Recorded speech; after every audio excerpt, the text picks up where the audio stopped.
All right, good evening. Back to Victorian England to solve a murder. Yeah. Happy December, everyone.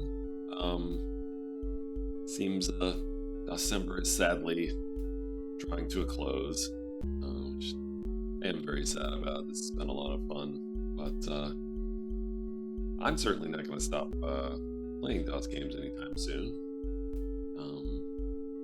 But speaking of December, I have not gotten to all the games, unfortunately. Maybe I should have done this one tonight. I have not gotten to Heroes of the Lance, which I will play.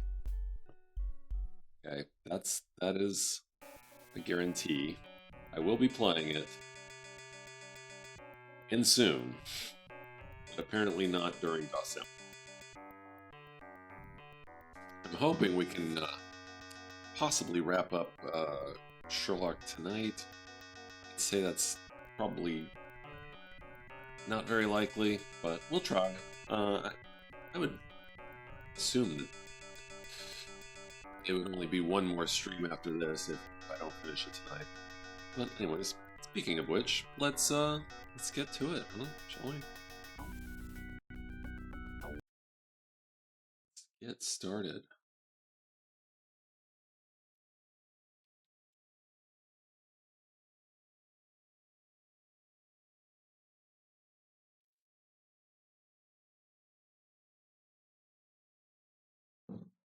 See if this is too loud.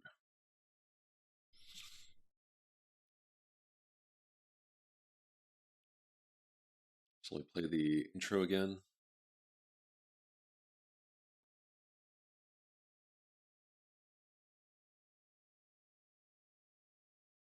Oh, I turned the music off for the intro as well. When I turned it off for when I was playing darts last week. Maybe.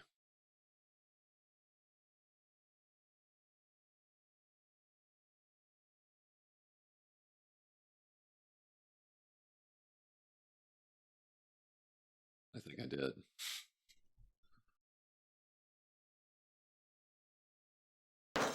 Okay, we do still have sound effects. Okay. Let's just briefly watch this scene again. This time without music.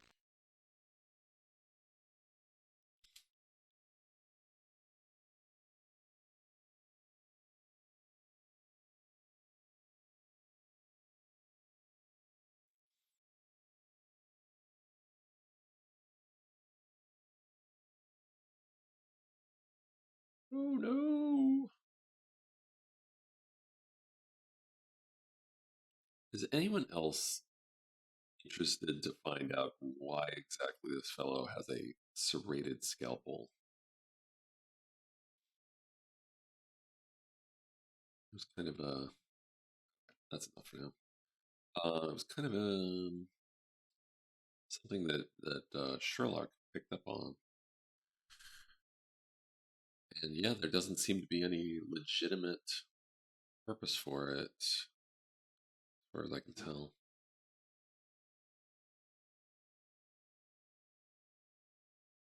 Well, no music. All right.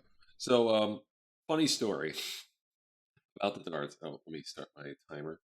About the darts. So, if you watched last week, you would know I was playing a lot of darts in this seedy tavern called the Moongate Tavern, because because you can get some information here by winning 4 games of darts because you need the information from the public.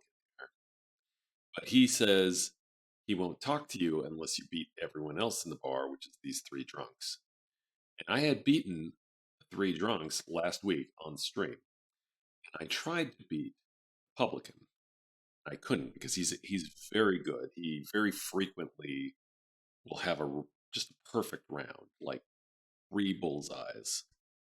That was not uncommon to see from him, or like when he gets within striking range of victory, like it requires 17 points or whatever, he'll just hit the 17. Or even more impressive, he'll need like 34 points and he'll hit the 17 double score, no problem.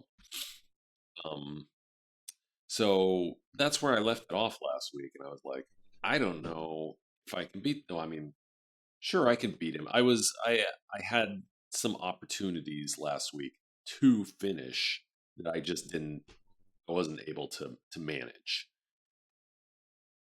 So I thought, okay, I can beat him, but I don't know how long it's going to take. When I got off stream, I was trying to think of ways that I could give myself a slight advantage. And one of the ways I was thinking was, okay, well, this is Scum VM, right? I'm playing in Scum VM. Maybe Scum VM has some features like a save state, something along those lines. Maybe I could save during a game when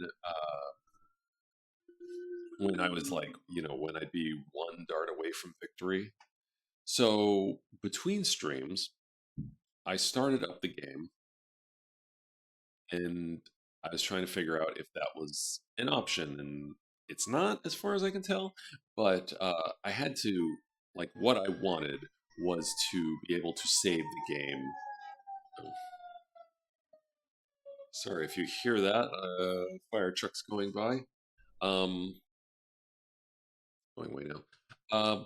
So yeah, I was trying to see if I could save the game during the dart match, like if I needed 15 points to win. Good evening, Zenadante. What do you mean? The bar here? I was just explaining. Did you were you not here for last week? Last week's session? Maybe you weren't. In a goof. Oh, good. Okay, I see. You got me. So I was just saying, I was trying to figure out how to give myself an advantage in this last dart match with the bartender here. Oh, 100% lurker. Yeah, that's fine. Perfectly understandable. I do the same myself often. So I was trying to give myself an advantage, and I was in the game. I was in a dart game. I was trying to see if I could save during the dart game. Turns out I can't, or at least I don't know how to do that. So I just finished the game, and I won. It was the first match, and I just happened to beat him. And alas, I didn't do it on stream. Oh well, if anyone has an issue with that, sorry. But I will. What I will do though is because I was curious anyway if this dart game is really necessary to finish the game. So right now I've beaten him. I can talk to him at any time to get the information that he has. But I will put that aside for now and continue this case without that information because I am very curious if you can beat this game without having to endure this silly darts minigame. Yeah. Well, I'm a cheater. I did not claim that I wasn't a cheater. I never claimed I wasn't a cheater. So, anyways, with that in mind, yeah, yeah, you can uninstall Twitch, and honestly, you might be better off if you did.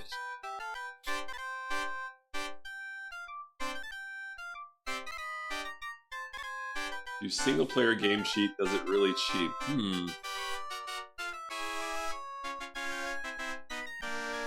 Actually, what does cheating entail when you're talking about a point and click adventure game like this? Let me turn this down just a shade. Seems a little loud to me. Um, Tree in the woods. Yeah, that's a good point.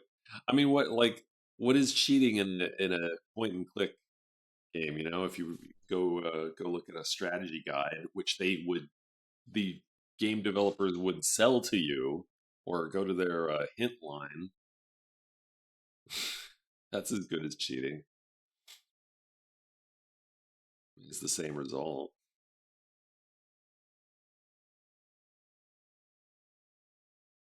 Here's a puzzle that I have not yet solved.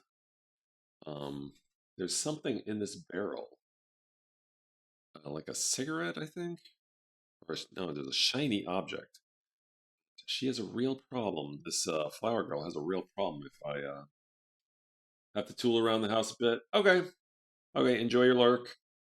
I'll be here. I'll be here fumbling about with these puzzles. This flower girl is not happy if you try to clear the water out of this barrel. So I think what I require is something to catch the water so I can get the object at the bottom of the barrel, but I haven't found anything yet. Here's the big find from last week was a diary that was hidden by Anna Carraway, who's the sister of the victim. And she apparently, let's see, she needed to find her sister what was it? I wrote this down. Needed to find the pendant, a large pendant that she gave to her sister. Um, she gave to her sister, and that was missing from the crime scene. And there's a letter in that jewelry. So, motive? It seems that way. The entry ends with the chilling sentence: "If they are not successful in recovering the pendant, I will be alone in the world. My poor sister dead, and my child lost to me forever." Okay, so that's something to follow up because he had want to move, not look. So something we had, the lead we had was that the sister goes to this picnic site and speaks to a boy, a child there, frequently. Connection? Maybe. I haven't gone there yet, so let's try that.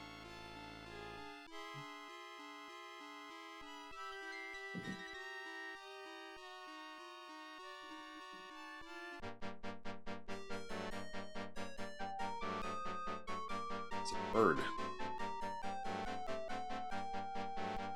It's a fearless bird.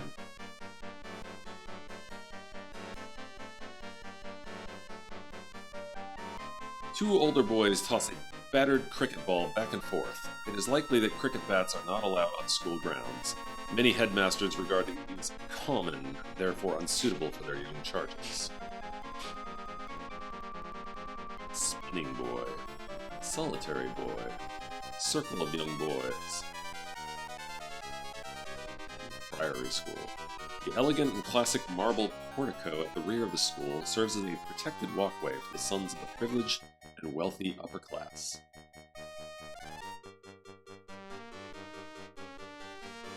A group of younger boys play Ring Around the Rosie.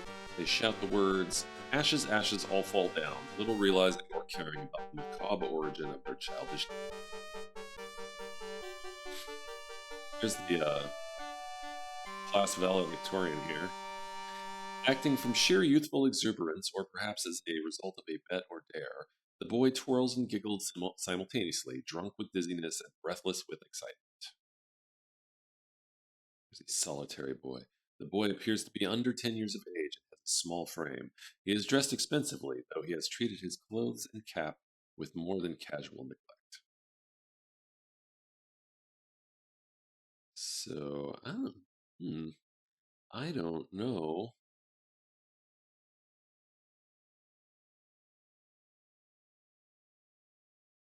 I don't know what we can do here. Maybe Watson has a suggestion.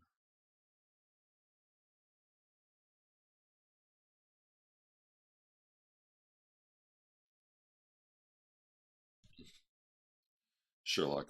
The carefree days of childhood are never appreciated at the time and always missed afterwards, wouldn't you say? Dr. Watson. If every child could grow up in such comfort and security as this, Holmes, what a different world this would be.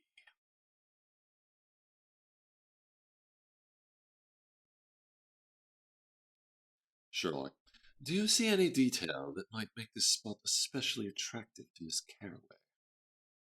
Dr. Watson. It is a charming picnic site, peaceful, lovely to look at, and bathed by the sound of children's laughter. I can see no other significance to this scene. That's why you're Dr. Watson and I'm Sherlock Holmes.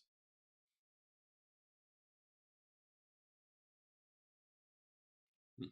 Sherlock, how shall we win the boy's confidence, Watson? I must speak to him. I'll not speculate about the nature of his connection to this case, but I'm certain he is important.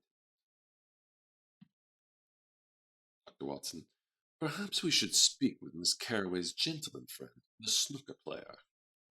You know what? I just recalled something. Oh, hey, Kittikos, how are you doing? Not much. I was explaining that I had while trying to seek out an advantage to myself in that game of darts. I ended up winning the game of darts off stream, and I don't care. I'm I'm going with it. Yeah, yeah. It was the first try too. It was the first game. It was so weird. Like after all those attempts that I made. But I'm not taking the information yet because I'm genuinely curious if you actually need to. You actually have to um, win all those darts games to continue. So, oh, loss. I just had a thought though. I know that I recall that the boy that Anne Carraway was speaking to wanted a gyroscope, which Wiggins here has. I remember picking up on that because I was like, wait a second, that Wiggins had a gyroscope. Sherlock, Wiggins, my boy, I need to use your gyroscope for a short while. Wiggins, That can be arranged, Mr. Holmes, if the price is right. Sherlock, you're sharp, Wiggins. I've always said so, but I would merely like to borrow it. Wiggins, Rent it, you mean? For money? Sherlock, all right, you will be compensated. Let's say a shilling? Wiggins, It's most precious to me, sir. Dr. Watson himself gave it to me last Christmas. Sherlock, very well, I know when I'm vested. I'll buy it from you for half a crown. Wiggins, Sold. I hope you would. keep doing that to me. Yep, you know what? Why not? Why not just spend all of Holmes's money? Doesn't seem to matter.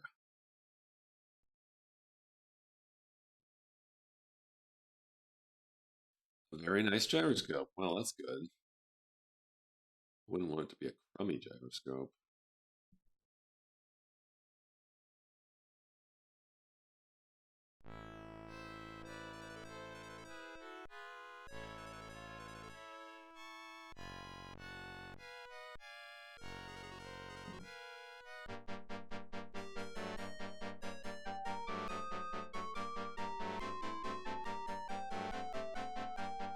Let's see. Can I talk to the spinning? No. Wait, I can't do it. I can't talk to anyone.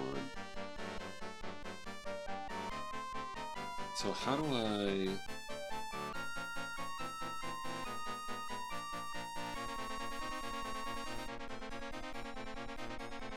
Alright, I guess I just have to use the gyroscope.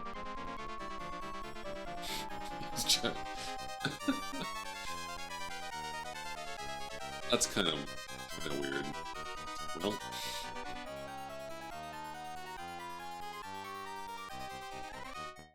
great. This is what we've come to. We are now trying to lure small boys. Sherlock, you there, boy. Might I have a word with you? All. I'm under instructions not to speak to strangers, sir. But I do have good manners. Good day, gentlemen. Sherlock. What is your name, lad? Paul. My name is Paul, sir. Nice gyro. Sherlock.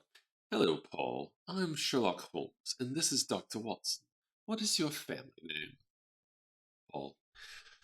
My father has warned me never to reveal it to strangers. He's very important in the city and has quite a temper. Might I see the gyro? Sherlock. Paul, how well did you know Anna Carraway? Paul. Very well indeed. Are you chums of hers? She was my nanny when I was little. Could I look at the gyro? So obsessed with the gyro. Sherlock. Do you know where Anna is now? Paul. Maybe. I think I have to go now. Is that an English gyro or is it foreign?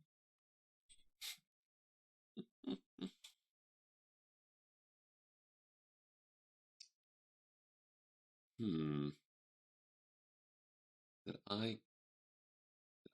Well, okay, I probably just want to give him the gyro, huh?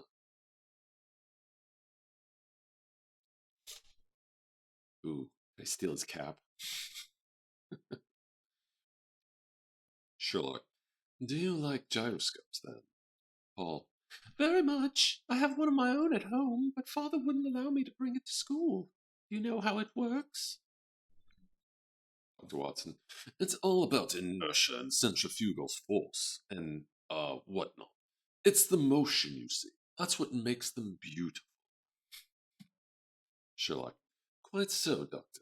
Now, Paul, would you like this gyroscope? Paul. To keep? Yes, please.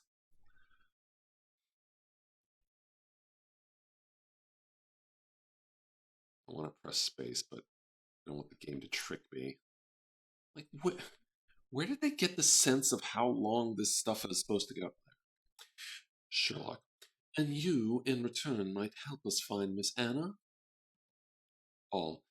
Is it a bribe, then? Seems that way, Paul.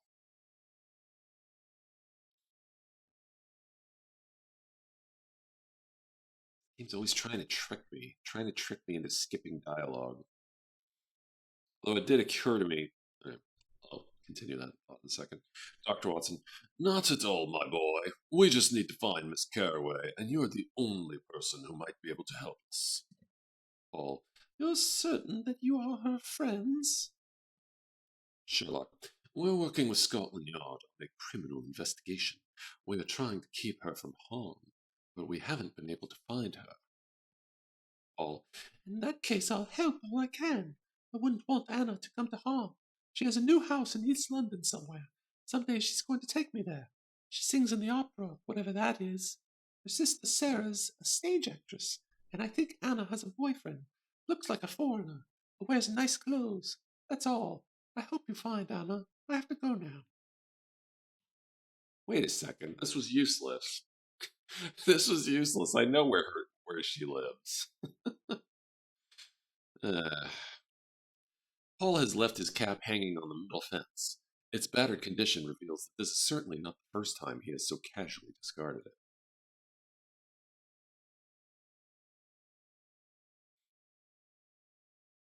Yoink! He just stole his cap. Sherlock. Look here, Watson. This hat is worn inside and out. The hatter's label is barely discernible, but the few letters that are still legible, I'll wager that it reads Eddington Equestrian. Dr. Watson. Very likely, Holmes. Eddington's is a high-toned shop for the fox hunting and riding crowd, and other people with more money than sense. It's down by the embankment, not too far from Rotten Row. Okay, maybe I can use this information to find out who his father is.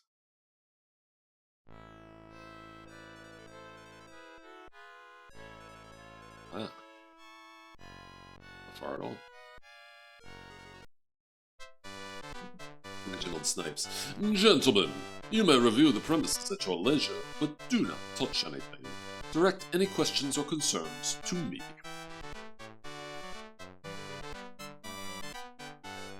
Watson, customers, counterman. Let's look around.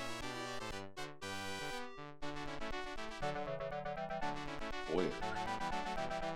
This foyer leads back out to the street. Yeah, that's what a foyer does. Definitely.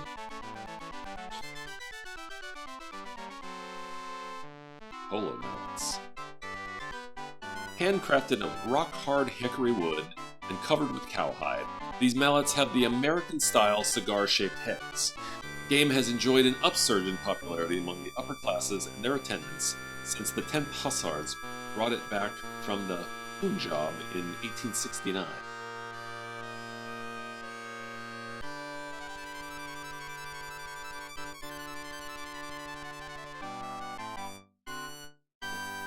These framed emblems use many of the standard conventions of European heraldry, but an expert eye can detect these particular coats of arms are the invention of some manufacturer and not representative of any known heraldic tradition or family. Fake, fake, fake coats of arms. These highly polished brass horns are used by the master of hounds to summon dogs and men to the so-called hunt.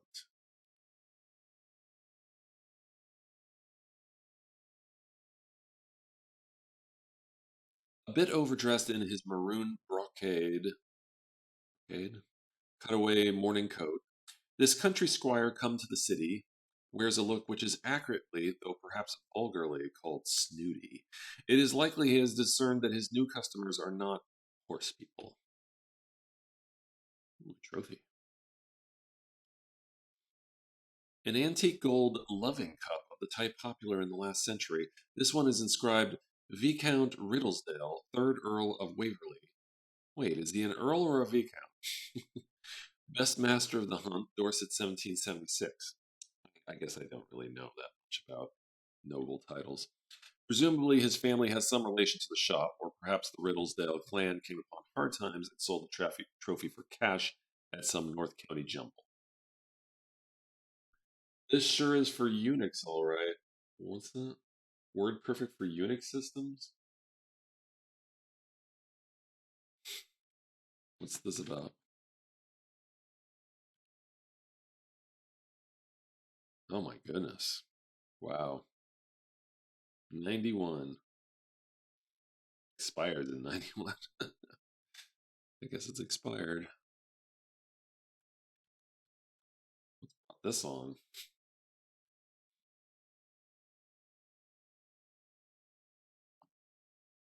A stylized hip-length jacket traditionally worn by the British upper classes while riding to hounds.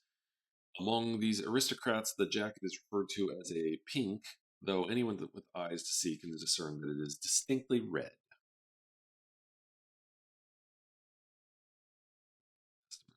Two apparently wealthy and definitely idle young men admire the saddles. It is to be sincerely hoped their judgment of riding tact is better than their taste in clothing. These are the sort of men who never speak to strangers whose social class is unknown to them.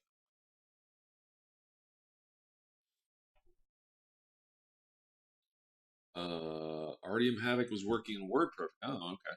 I ended up seeing that on the Wikipedia article for WordPerfect magnetic tape. Yeah, it's interesting. A matched set of riding saddles made of exquisitely tanned and highly polished Spanish leather are decorated with brass fittings. The glowing patina of the seats seems to provide an independent source of light. Yeah, I remember we had the tape player for our Commodore 64. So difficult to imagine these days. I mean, that's a little bit different. Oh, good evening, Zuki Wookie. Yes, we are sleuthing, or we're trying to at least. A glass-fronted wooden counter. Its spacious shelves are littered with bridle bits, spurs, and other horsey merchandise. At one end of the counter is a display of caps, scarves, and insignia intended for pupils attending England's most prestigious public schools. Zukiest Wookie? Zukiest Wookie. Might as well try conversing with the furniture for all the attention these two twits will pay. Wow, judgmental, but perhaps not inaccurate. Someone on Vogon uses Sherlock's portrait from this game as a forum avatar. Okay, cool. It's good pixel art, good quality pixel art. Be a little like muted compared to some other games, but I think it fits considering the setting. Okay, let's see here. Let's make some idle chit chat. Sherlock, are the majority of your customers hunters or polo players? Reginald Snipes, I'm sure I don't know how the answer to that question could possibly concern you. My customers are the most refined people in London. Of course they are. All right. Sherlock, I found this cap, which I believe was purchased in your establishment. Perhaps you can tell me to whom you sold it so I could return it. Reginald Snipes, I recognize the cap, though I can't approve of its condition. Sherlock, I would like to return the cap to the owner. May I have the name of the purchaser, please? Reginald Snipes, no, you may not. My clients expect me to protect their privacy. They do not expect me to direct confidence tricksters or bounders to their homes, trying to collect rewards or favors to which they are not entitled. For all I know, you may have stolen that cap. Watson, you go too far, sir. You are insulting Sherlock Holmes, consultant to Scotland Yard. Reginald Snipes, that is of no significance to me. I have my reputation to think of. I mean, he's got a point. Hmm. Maybe Watson has some advice.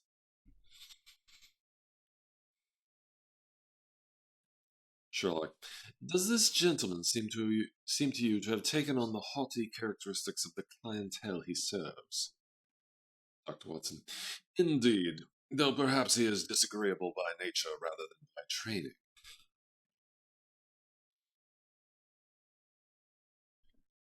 Sherlock, can you think of a way to overcome this gentleman's reluctance to assist us, Watson? Given his manner, there is very little that I would scruple at. Watson, short of threatening grievous bodily harm, I can't imagine what would pry the information from him. All he seems to care about is the comfort of his customers and enhancing his own reputation. Sherlock, brilliant, Watson. That's what we'll do. Disturb his customers and jeopardize his reputation.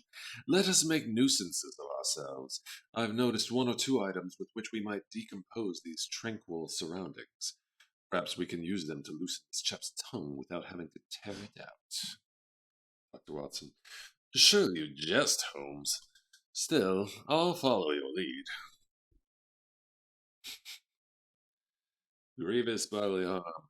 Well, Sherlock is a pugilist, if I'm not mistaken.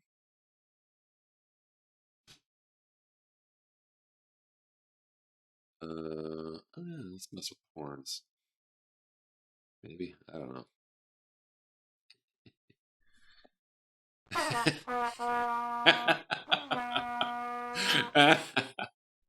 That's hilarious.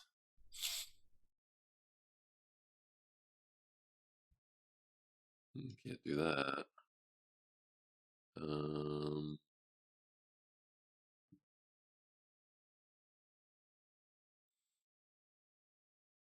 mm, maybe the jacket. Hmm. Wait, horns. Counter.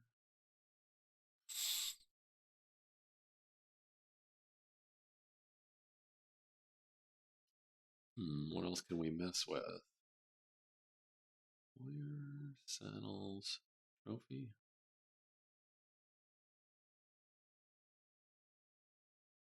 Open the trophy? No. Move it?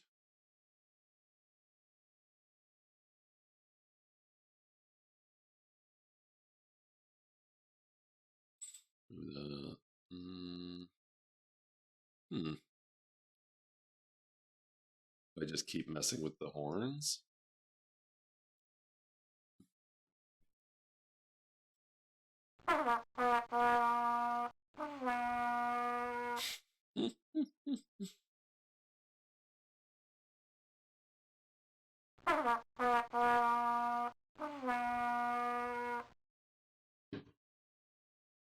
Okay, I must have to do something else.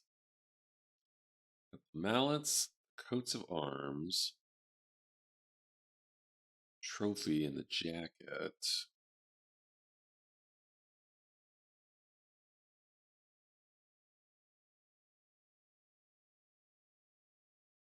Hmm.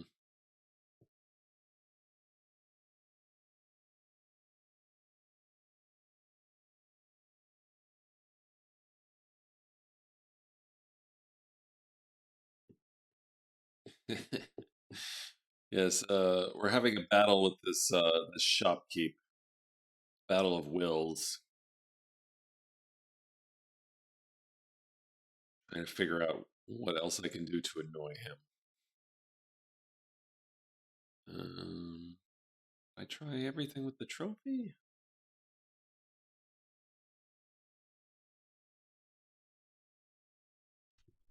Hmm.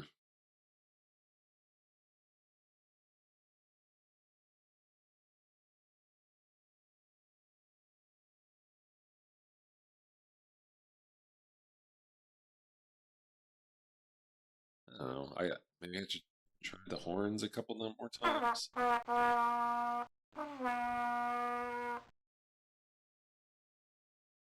Or maybe I just need to talk to him. Maybe that was enough. Nope. Hmm. Do I have anything? Maybe I could wear wear the kid's hat.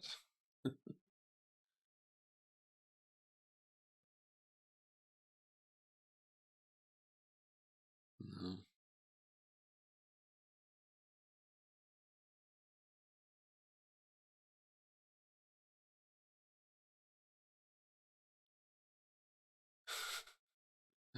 I've yet to find anyone who will take my business card. Very disappointing.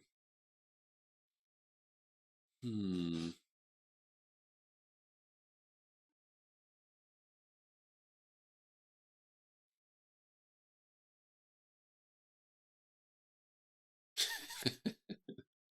Why can't I do that?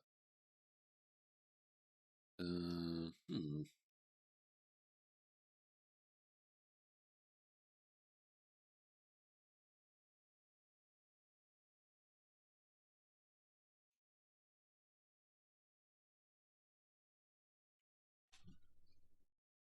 Am I missing something?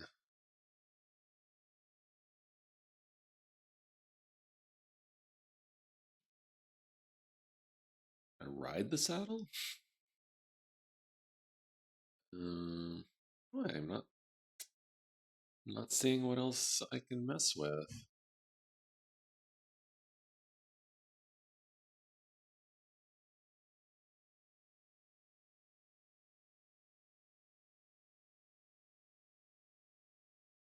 I guess I didn't really do much with the coats of arms.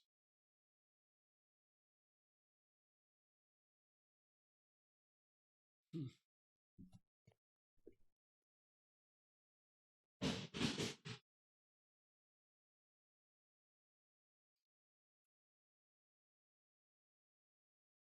Maybe something with low counter?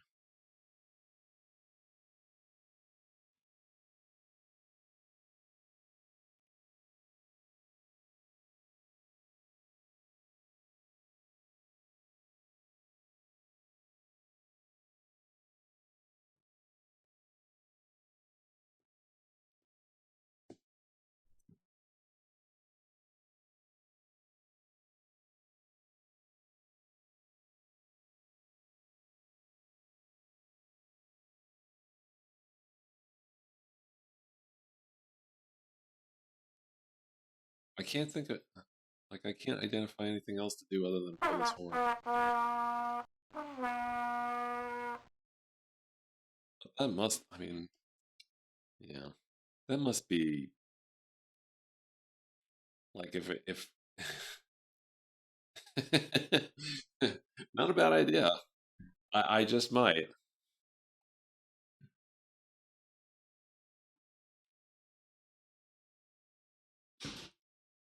What else can I do here?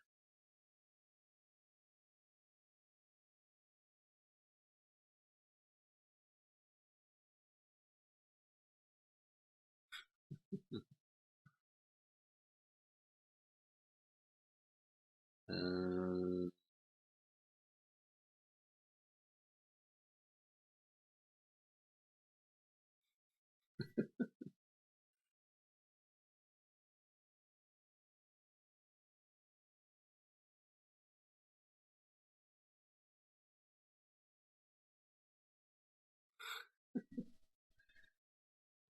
I don't. They seem to have. They seem to have stumped me a little bit here.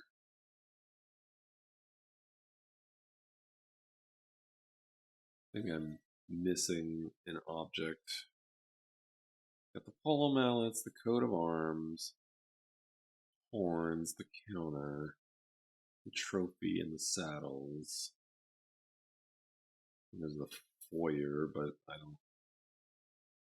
Not really like an object exactly.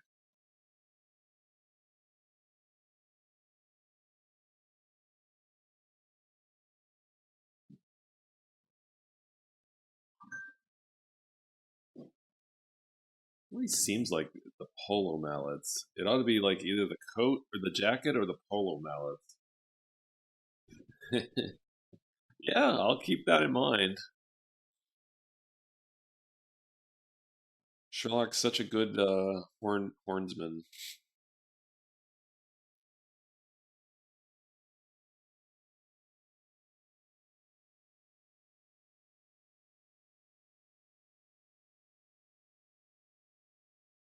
Let me try opening. Maybe I can open the jacket. No.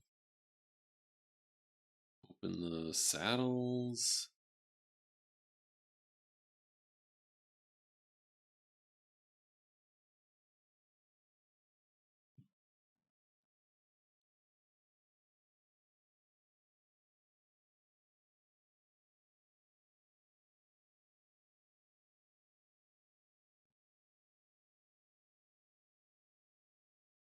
Use Dr. Watson. Use the customers.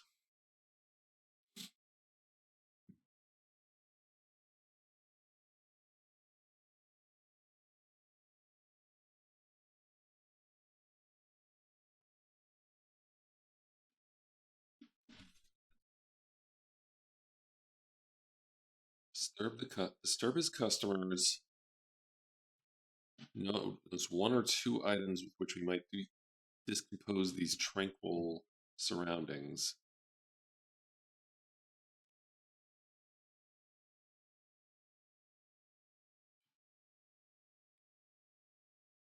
And I found one of them.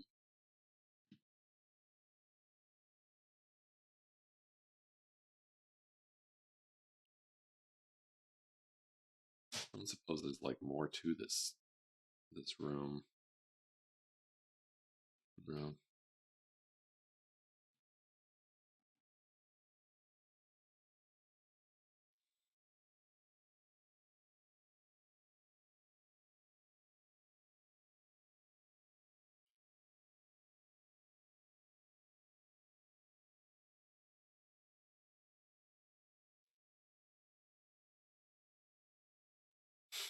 Oh, thank you.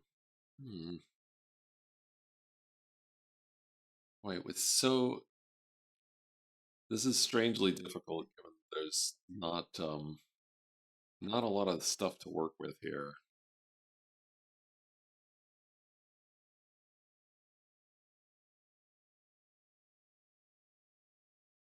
I guess I did try talking to any of these things. Well, you can't.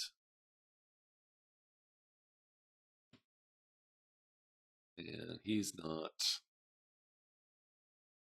counterman is not yet broken.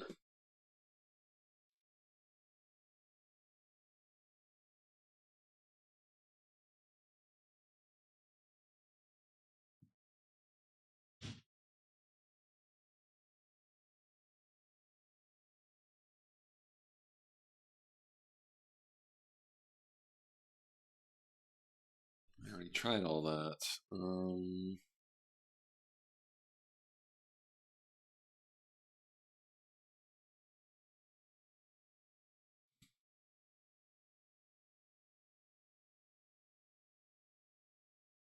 mean, yeah, he specifically says that there's objects in the room where I can disturb things with.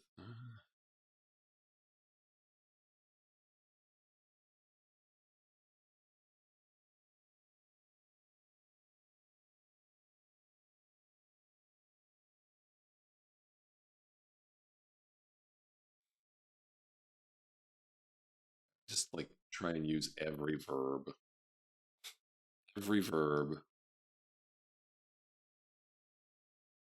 on everything I can see here.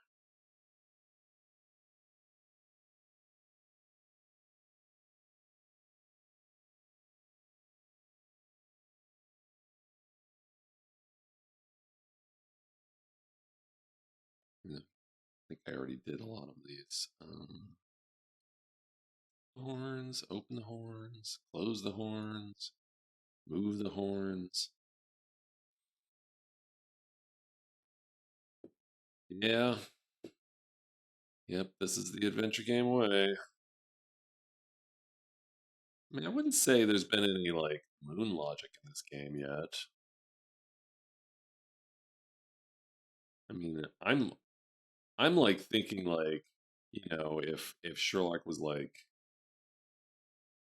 if he just like messed with the trophy or something, or put on the jacket, or started playing around with the polo mallets. That's what I'm thinking, but none of that is the answer apparently, or at least if it is, I'm not doing it correctly,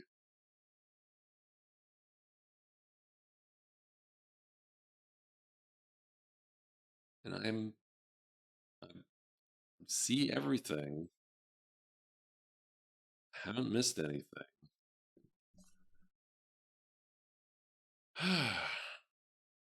This is vexing because, like, I mean, it with some puzzles say, "Oh, I need something that I'm going to find somewhere else," but I mean, unless I've seriously misinterpreted this, that's not the case here. Go upstairs or something? No, there's something to open. I think this is just exiting the building, though.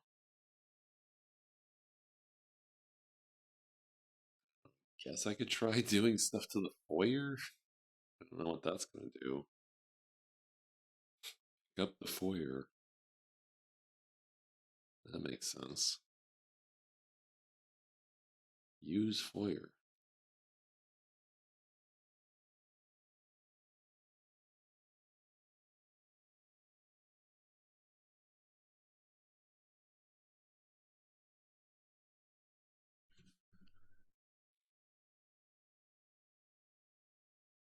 Maybe there's a clue in these descriptions.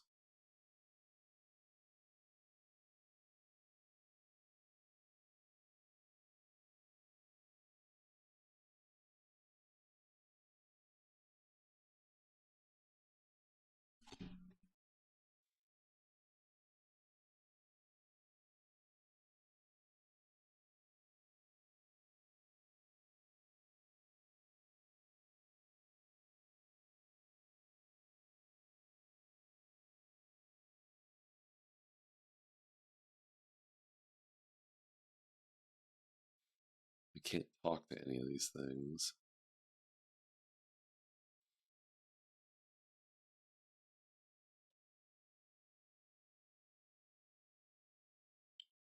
I don't really have any other actions to take.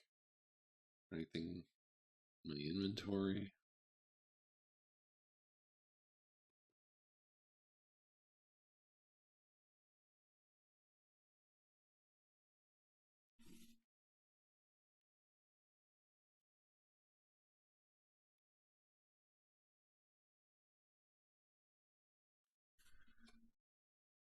Need this to cheer me up now.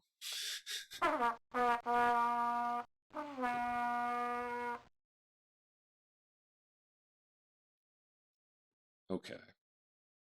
What am I missing?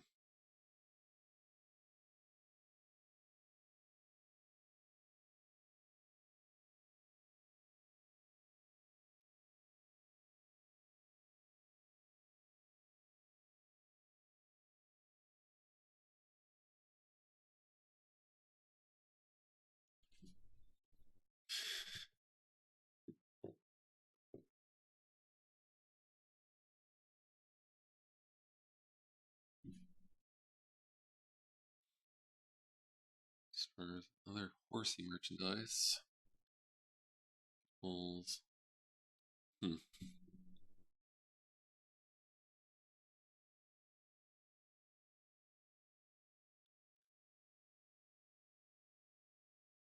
Watson said he was going to follow my lead.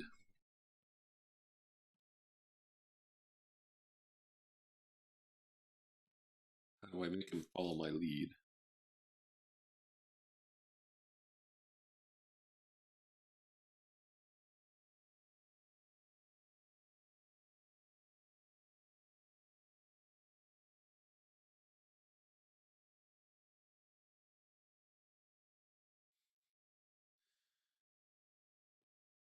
He'd be able to use all this perfume I bought on something.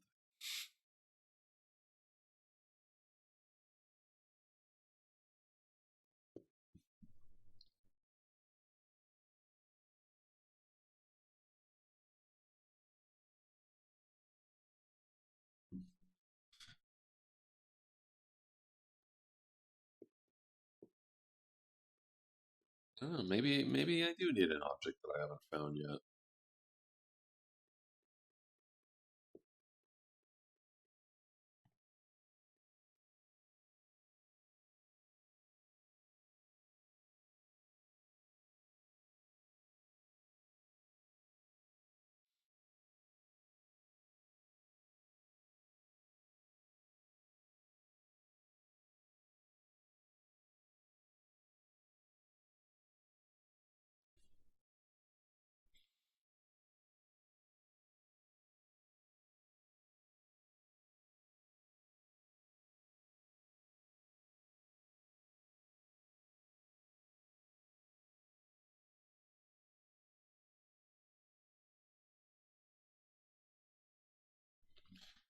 All right, I'll come back.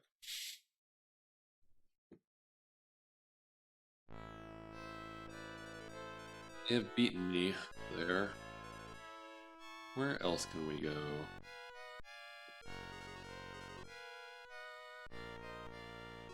Not sure what other leads we have.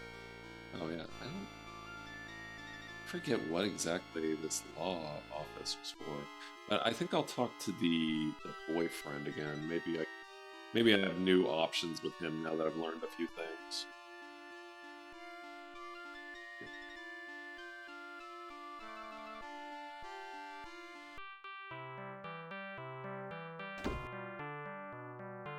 Antonio Caruso. Oh, it's you. I'm sorry. I have nothing more to say.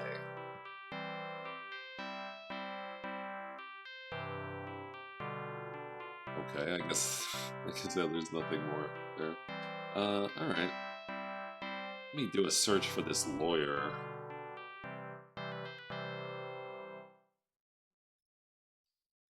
That name. I don't quite recall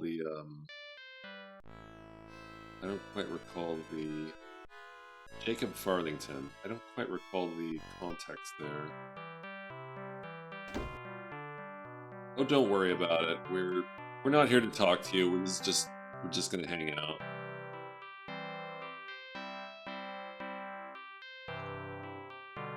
Jacob? Really? What was that? Farthington? Oh, right. I forgot this is like, this goes by, like, um,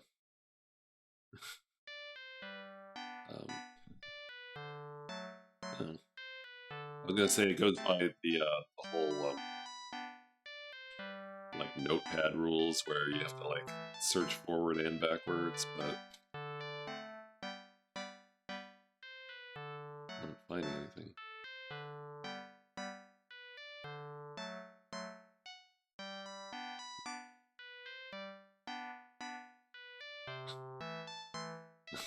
It's a little too good.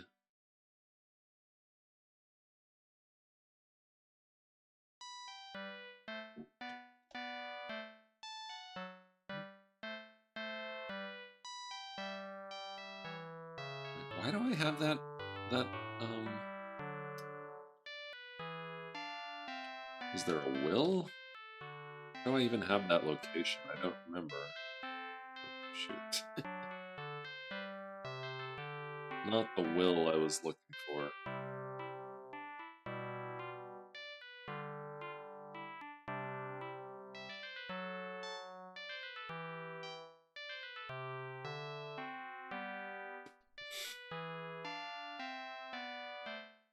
This may not even be anything to do with a will.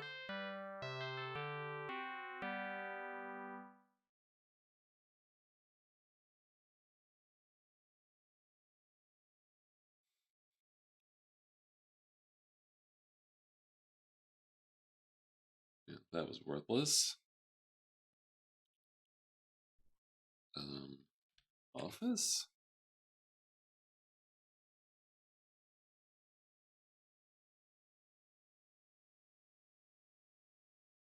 Right. I remember that. What's this? Oh, right. Hmm. I really have. I don't even remember what this law office is. What the relevance of that is.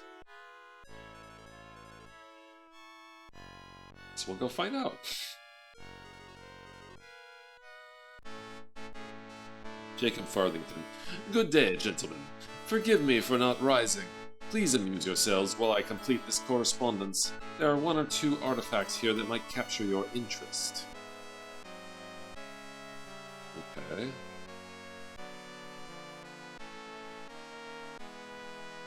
Why did I come here? Why am I here? Is this in the diary?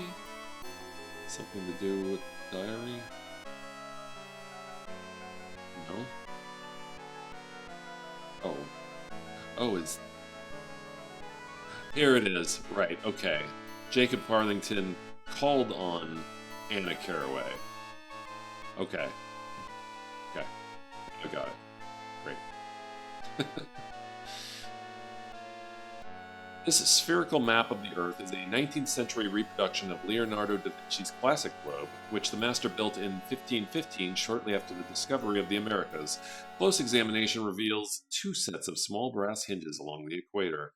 Ooh, something hidden in there. A sheepskin document written in Latin, which states that the Magister et Amici, Master and Friends, of Balliol College, Oxford, award the baccalaureate degree to Jacobus Maximus Farthington. Wow, that's quite a name there. Robe rack. The barrister's robe and periwig are carelessly strewn on the rack. Both items are in extremely poor condition. A small quantity of surface dust suggests that neither has been recently moved, let alone worn. The rack itself is meant to look like it is carved from a single gigantic elephant tusk, but it is in fact made of plaster of Paris. Books. Titles pertaining to the development of common law are randomly interspersed among the proceedings of the courts of chancery. The peculiar de jure inter gentes and a handsome octavo set of the Justinian Code are represented. The majority of the library, however, consists of cheap French novels and bound volumes of the Police Gazette and Illustrated Weekly. Nice. A piece of cheap foolscap paper has been carefully preserved under glass and surrounded with a functional frame. A short cryptic note is written on it. It reads, Jacob, I've found some. See. It is dated 12 December 1886 and posted from Witwaters's Rand. C. I don't know who C is. Witwaters's Rand in the Transvaal. Hmm. Candelabra. Rendered in the richly decorative French Rococo style of the previous century, this three-candle arrangement presumably provides all the light Barrister Farthington requires when the sun goes down. Snuff box. A gold foil box in the style popular during the reign of Louis XVI. Close examination of the painted and glazed enamel on the cover reveals, however, that it is a copy, no more than 20 years old. This handsome marble fireplace and mantel is uncharacteristically devoid of decorative ornamentation. Despite the inclement weather and the time of year, a fire has not been lit. There is no sign of coal or fireplace implements. The grill is clean. The log that sits in the grill is made of papier mâché. That's strange.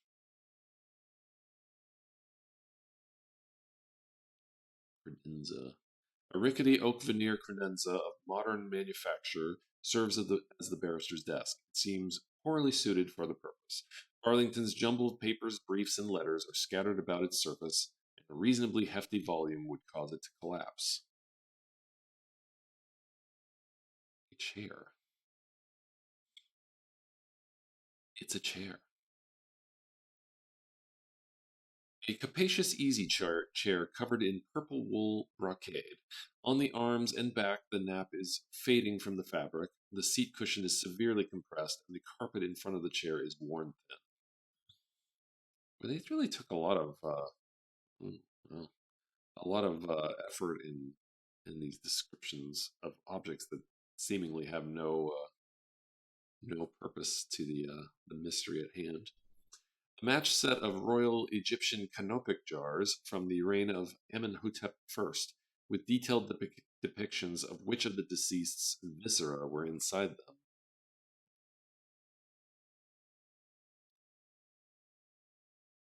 It's the same books. Yeah. Okay. I guess I'll actually talk to the man.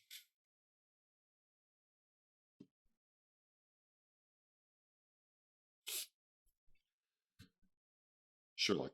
Mr. Farthington, what is your interest in Miss Anna Carraway? Jacob Farthington. If you'll excuse me for saying so, sir, your manner is too blunt by half. In you come without so much as an introduction and begin interrogating me. No, sir, we shall not be able to deal on those terms. You can presumably find your own way out. Okay. Sherlock. Forgive me. My name is Holmes, and this is Dr. Watson. We're investigating the murder of Sarah Carraway. At Anna Carraway's home, we found your calling card. Have you seen her? Jacob Farthington. With the exception of one time last week, not since she was in nappies. Sherlock. I beg your pardon? Jacob Farthington. Might I know the status of your inquiries? Sherlock. We have some suggested leads, though the murderer is still at large. We're now concerned with the whereabouts of Miss Anna Carraway. No one has seen her in more than 24 hours. Would you please describe your interest in Miss Carraway? Jacob Farthington. At the risk of betraying the confidence of a client, I'll tell you a story that will, I trust, make my interest clear. When the Carraway sisters were just infants, their father and I were great friends. We had come down from Oxford together, looking for adventure and ways to make our daily bread. After 5 years of serious application, we had found neither. I took a notion to dig for diamonds in Africa. Caraway, whose wife had died in childbirth, was determined to accompany me. He gave his daughters over to the keeping of a maiden sister, and off we went. Once there, it took barely 6 months and a bout of malaria to convince me that the rigors of life on the veldt were more than my standards of comfort could accommodate. I booked a passage home. With luck, I was able to establish this law practice, such as it is. Caraway stayed on, thinking his fortune was. Over the years, the Caraway sisters remembered me with holiday greetings and such, but I never saw either of them until Anna called on me last week in my professional capacity. In brief, she retained me to research the legal procedures and evidence required to prove a claim of parentage. Though she was reluctant to provide me with any details, this much emerged. 10 years ago, Anna bore a son out of wedlock, whom she was coerced into giving up to the boy's father, Lord Brumwell. Recently, she acquired some evidence that she believed would, in the hands of the proper authorities, legally reunite her with her son. She understood that she would certainly risk old Brumwell's ill will were she to expose this evidence, but she discounted the risk. She left, promising to come again 2 days ago. She never came. I called at her home to offer my condolences for the death of her sister, and she was mysteriously absent. I frankly wonder, gentlemen, if she underestimated her position. I fear her disappearance may have a sinister cause, and you have said nothing to allay my fear.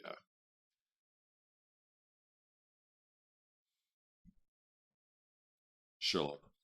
You imagine then, sir, that Anna's disappearance following Sarah's death is more than a wretched coincidence. Jacob Farthington. I say it may be, gentlemen. Nothing more.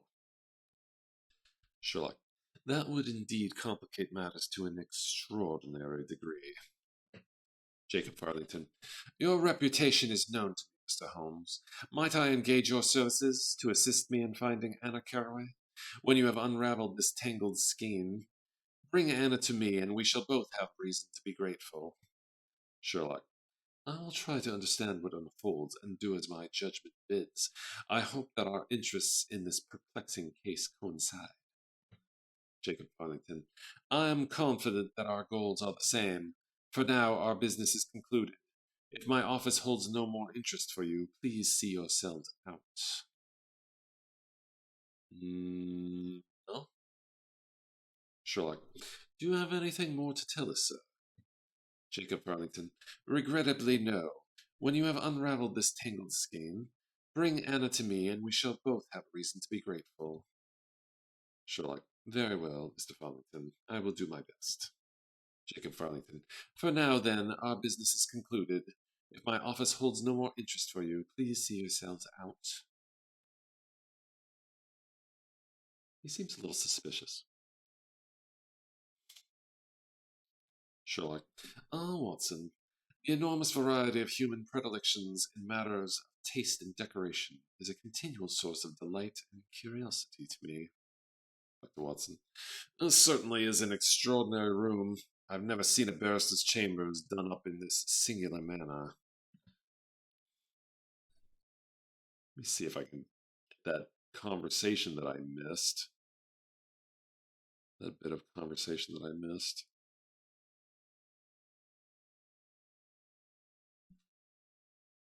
Hmm.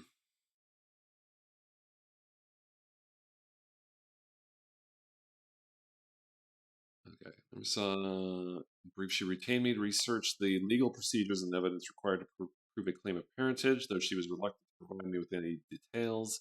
This much emerged.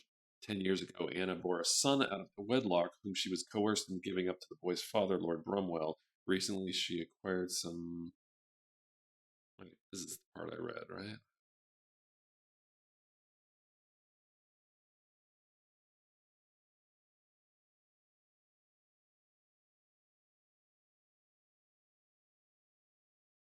Oh, this is okay. Here's the part.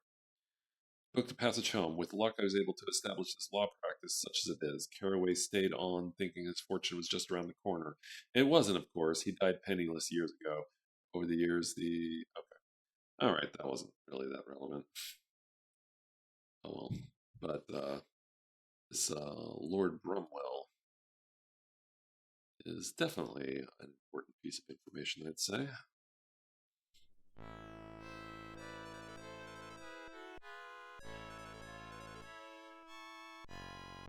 And there's Caruso, the Opera House.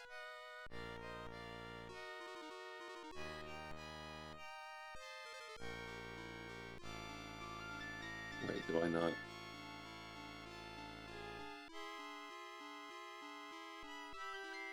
Do I not get to go to, No, it seems I don't have a new location to, follow up on.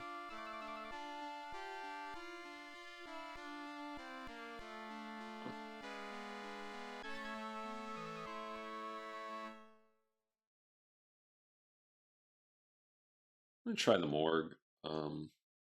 There was some personal effects of Sarah Caraway that they haven't released to me yet.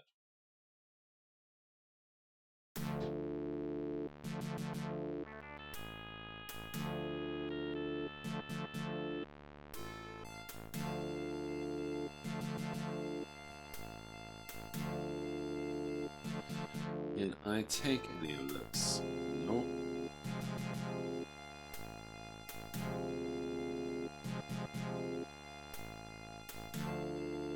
Okay. That is a no.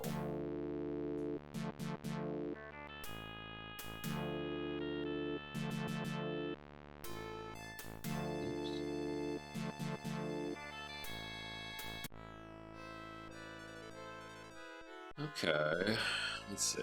I don't think there's anything of interest at this location. Probably nothing there either. Definitely nothing there. Opera House. Why not? I could go back to the bartender and actually get that information. I could try the equestrian shop again.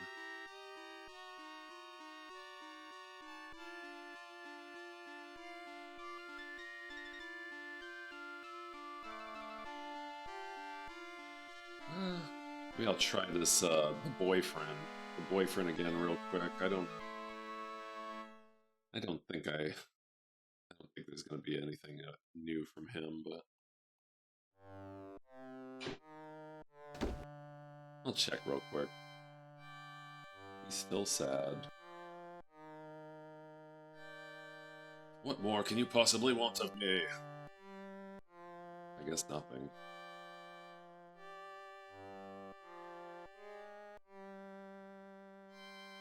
Or maybe I should go to the scene of the crime.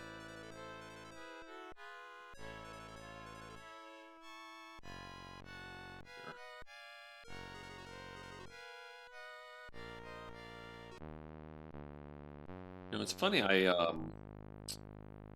found this iron bar here.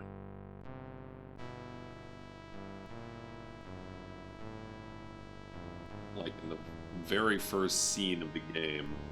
I still don't know what it's for.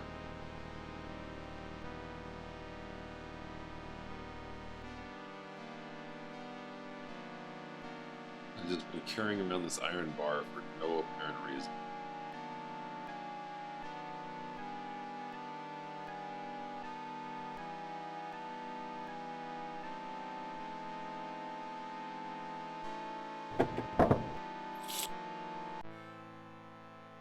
Henry Crullers. Huh? What? Who's there? Oh, it's you, mister. Right.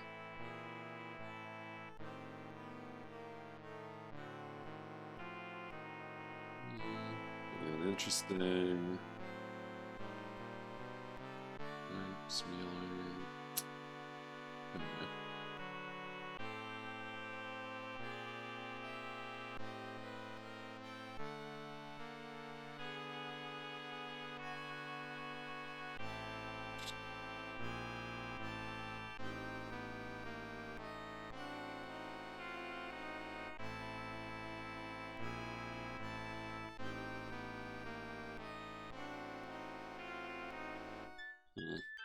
Nothing new there.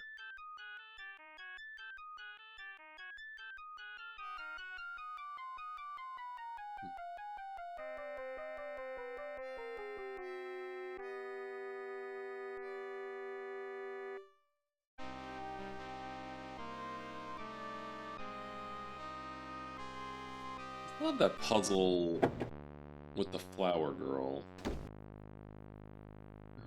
I really wanna know how to do that. Can I take a barrel? No.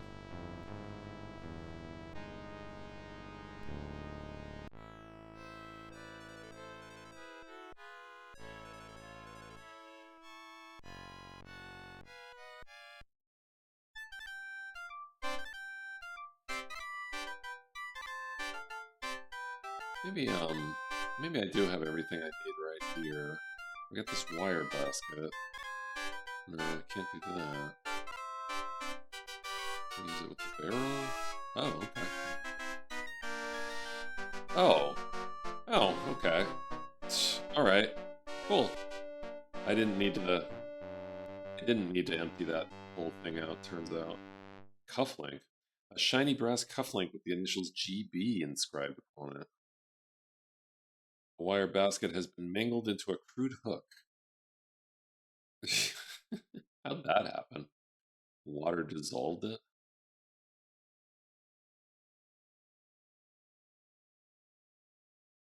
Bung. The bung of the barrel is made of Spanish cork and is swollen with moisture. Take the bung.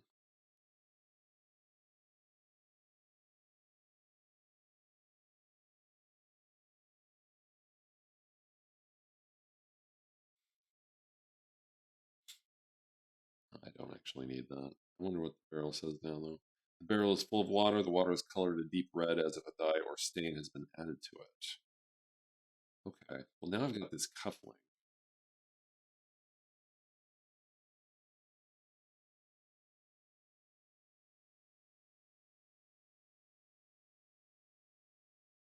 Wire hook.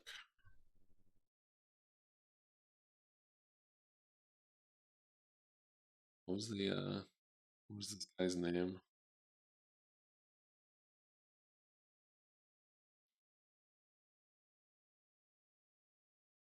Brumwell. And the cufflink GB. Okay, well that's a little bit of progress there. Okay, so I could get the information from the bartender.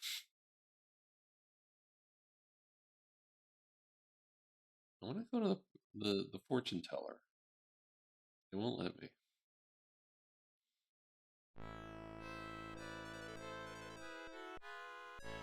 Maybe Scotland Yard has something.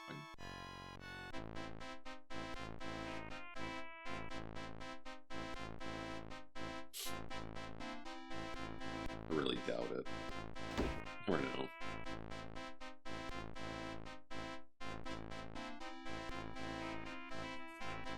Call up Lestrade.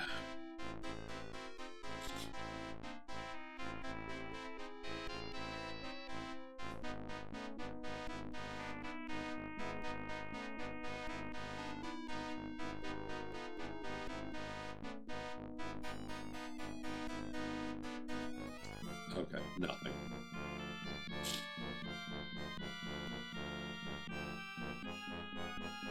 Let's see. Can I think of any other puzzles that I've missed?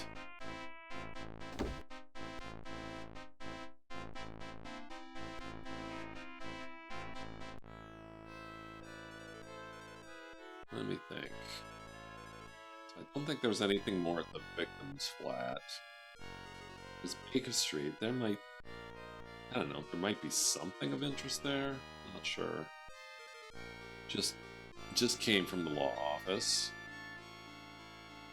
There doesn't seem to be anything at Anna's boyfriend's place. Maybe Anna Caraway's flat might have more interest, not sure. Really doubt the St. Bernard's place has anything more to offer. Opera House, maybe. Just came from the morgue, just was at at Scotland Yard. Really doubtful that the Parfumerie or the rugby field has anything more to offer. We just visited the victim's boyfriend. He didn't have anything new. And the equestrian shop actually does have some stuff for us to do. picnic ground or the picnic site. I think we've probably done everything there is to do there, and then there's the murder site. So I guess, as far as I can tell, unless Baker Street has something of interest, then it seems like the only my only paths forward are the bartender that I beat at darts, or the or actually figuring out the issue at the equestrian shop. I'm gonna speak to these people real quick, see if they have anything new. Nope. Wiggins. Nope. Okay. Maybe something in Baker Street I can do. I have had to come back here before to use Holmes's lab, his miniature little lab here.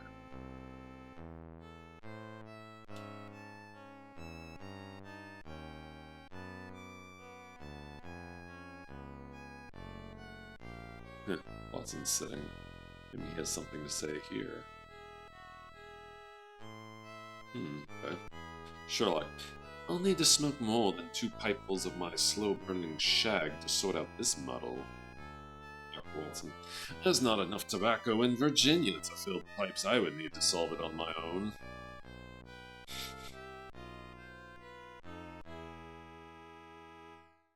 I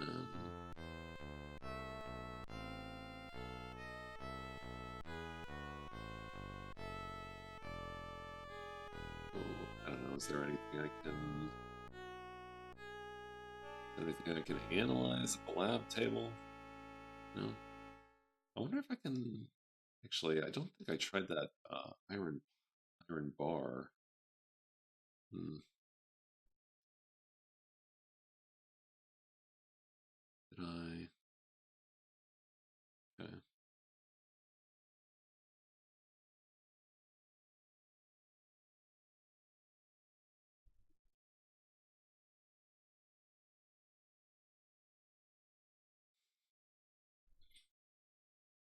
All right. I guess I'll try equestrian shop again.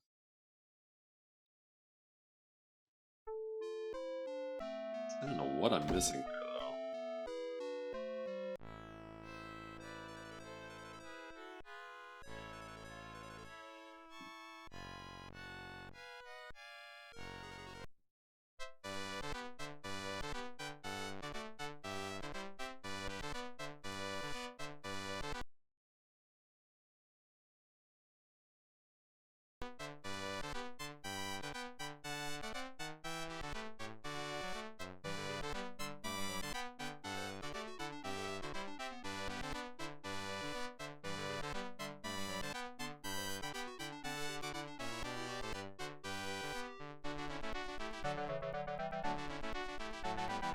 I just don't know.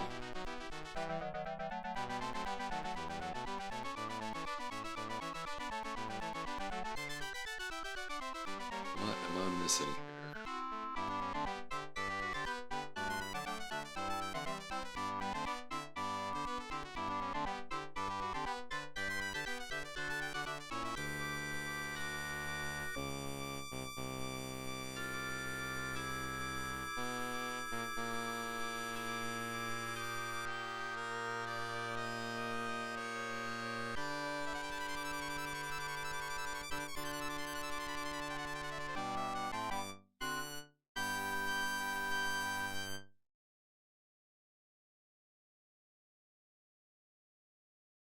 Use the horn for luck.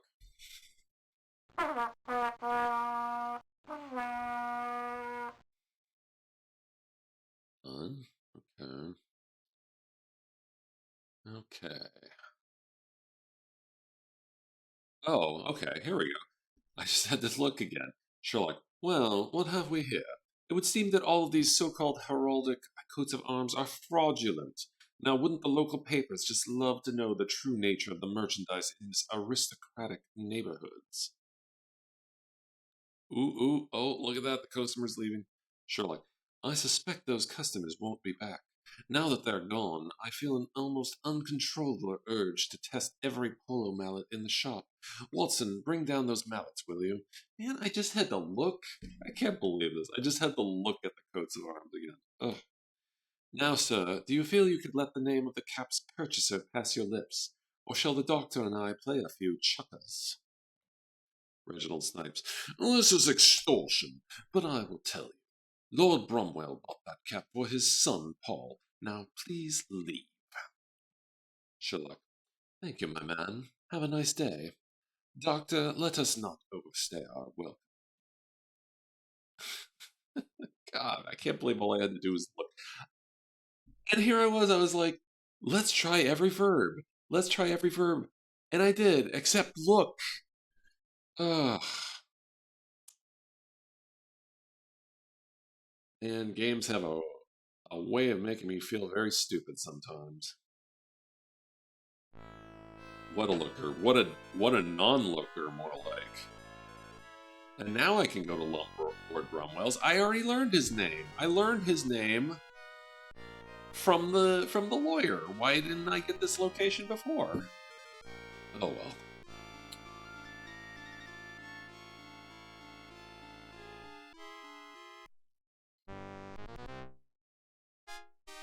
This is a nice looking scene.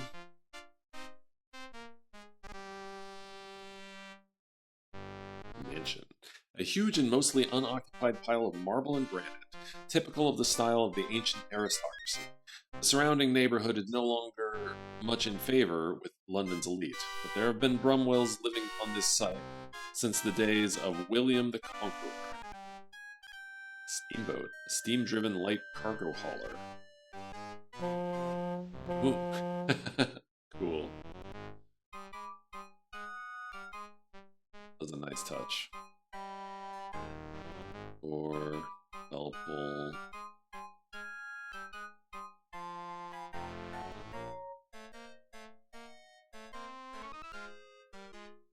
An enormous oakwood double door set with a marble frame that conceals its hinges. It bespeaks an almost manic desire for privacy, security, and inviolability. A well-trained regiment of Scots dragoons might penetrate it with great exertion.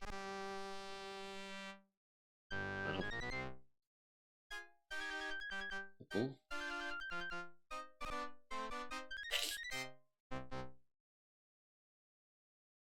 The imposing pull looks like it might activate a clapper of equivalent size to that inside the primary bell of Big Ben.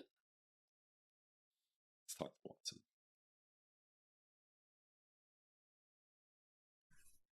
Sherlock. An impressive old home, is it not, Watson? Dr. Watson. There's a fine line between opulence and tasteless ostentation, Holmes. If the facade of this home is any... You mind? I'm trying to read here. Is any indication of what we may find inside, I suspect the Bromwells have crossed it. Sherlock. This house has been here for centuries, Watson. Let's not judge the current lord, lest we blame him for the excesses of his ancestors. Watson. I stand rightly rebuked, Holmes. Thank you for that salutary reminder.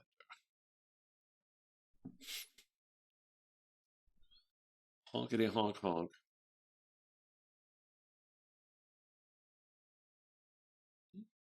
Oh, did I cancel?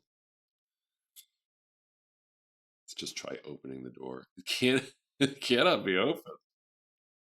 That's a very poor door if it cannot be opened.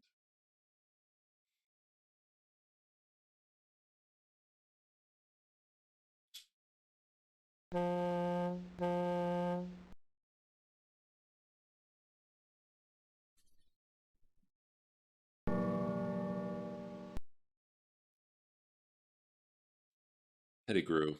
Trade deliveries are to use the rear entrance. This guy looks like the character Epstein from the theater, except with hair. Sure. We wish to see Lord Bromwell. Pettigrew. Was his lordship expecting you? Sherlock. He is not.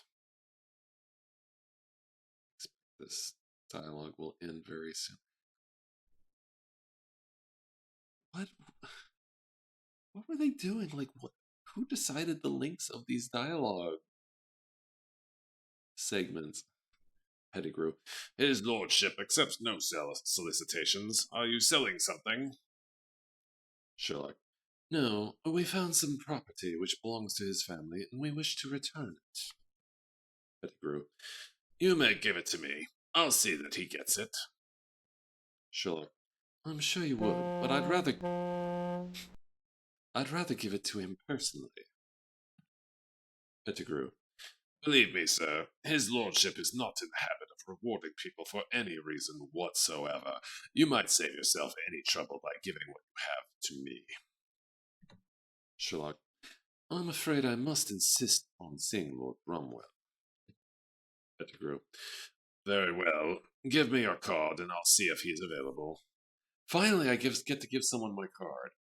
Dr. Watson. What a stubborn fellow. Sherlock. Servants are often reflections of the people they serve, Watson. Dr. Watson. Indeed. I'm sure our own Mrs. Hudson will be pleased to hear that she may soon be matching wits with Scotland Yard and making unreasonable demands for tea and biscuits at 2 o'clock in the morning. Sherlock. Perhaps my point was overly general. Oh, see, they tricked me. They tricked me. I was trying to skip that dialogue. Pettigrew. Please wait here. Her ladyship will summon you. I'll just go ahead and read that.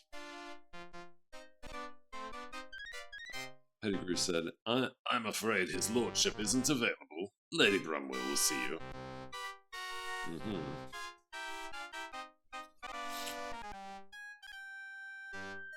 Gleaming marble copy of the Hellenistic masterpiece, The Death of Laocoon? I don't know. And his sons. The original sits in the Vatican Museum. It's a bit smaller than this one. Lady Bromwell. Enter.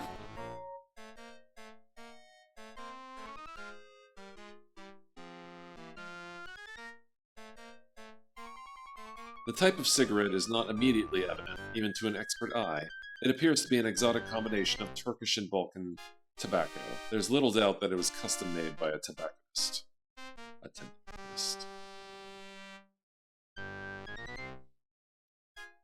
Yeah, I suppose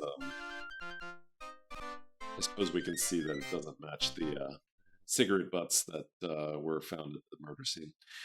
This red crystal ashtray holds some fresh ashes and a cigarette butt. The crushed butt, not to put too fine a point on it, stinks to high heaven.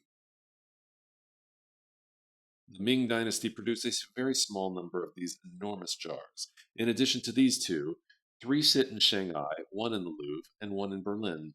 Their value is incalculable. Wow, they've got 2 Ming vases? That's crazy. They must be very wealthy. Circle window. The foyer is flooded with natural light streaming through this delicate circular window.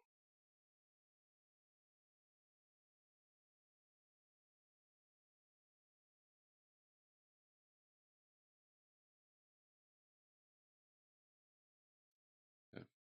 Can't take the cigarette butt. Let's talk to Watson. Ooh. Okay. Sherlock. What do you make of that distinctive odor, Watson? Dr. Watson. It smells like a mixture of Turkish tobacco and horse manure. I'm surprised the butler hasn't tried to ventilate the manor.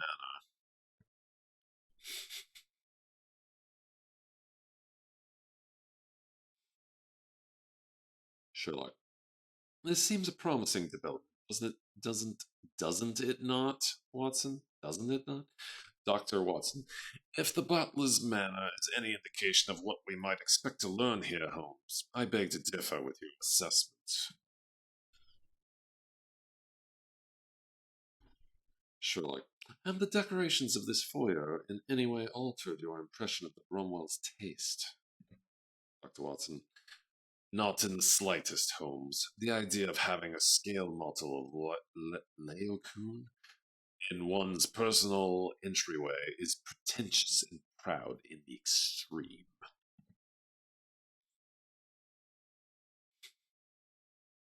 So that's what we need a game of. We need a game of Sherlock and Watson just going to people's homes and judging them, like judging their taste.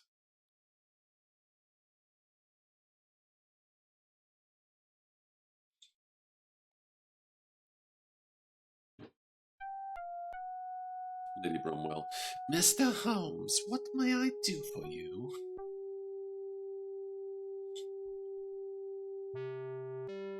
Sherlock. Permit me to introduce my colleague, Dr. John Watson. Thank you for seeing us. Lady Bromwell. Not at all. My husband is otherwise engaged at the moment. Pettigrew said you had something that belongs to us. Sherlock. I have a cap, which I believe belongs to your son, Paul.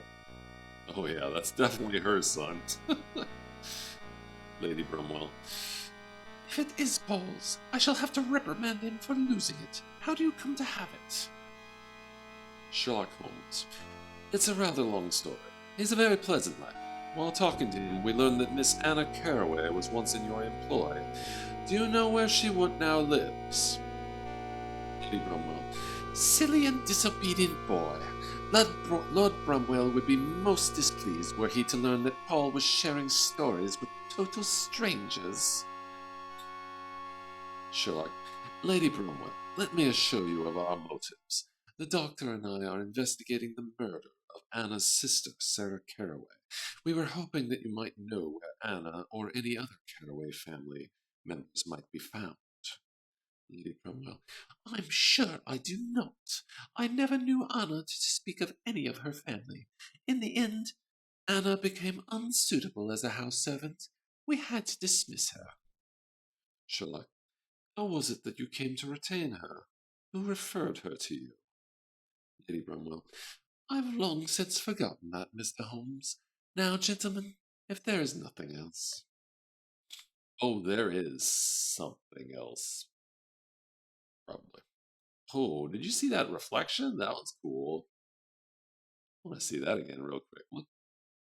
Whoops. 17th century French writing desk continues the French imperial theme of the sumptuously decorated drawing. Oh, that's a cool effect. I mean, I guess it's not really much of an effect, but it is a nice attention to detail.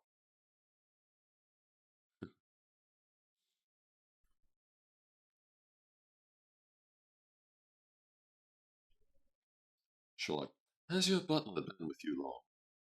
Lady Bromwell. His entire life. He has grown old in this house, like the rest of us. Though I fail to see how that might concern you. So do I. Majestic silver mirror. The antique frame dates it as a product of the late 1700s.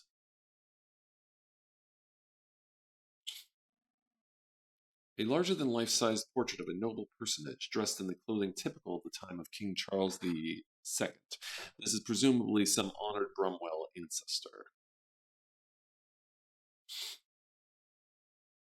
The chair is an obvious companion to the sofa under the mirror. Its shiny upholstered finish is in remarkably good condition.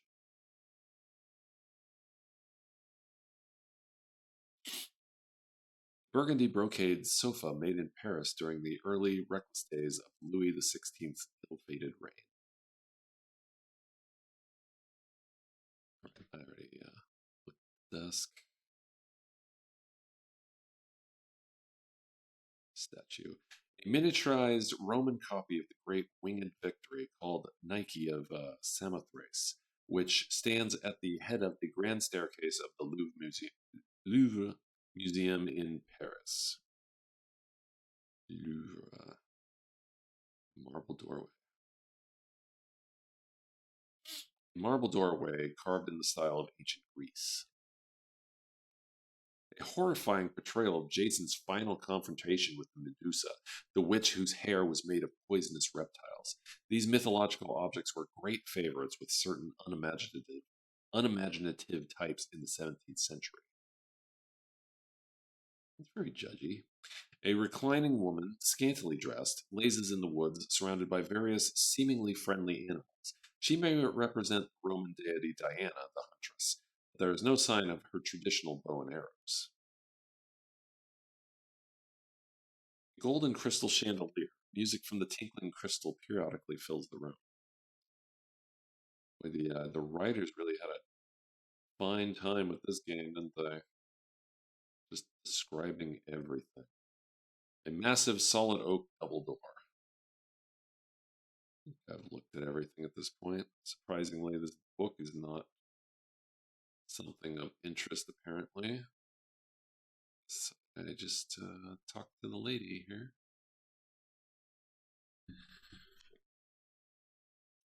Sherlock, if I may, Lady Bromwell, might I ask about the source of that unusual smell? Does Lord Bromwell smoke an exotic brand of tobacco?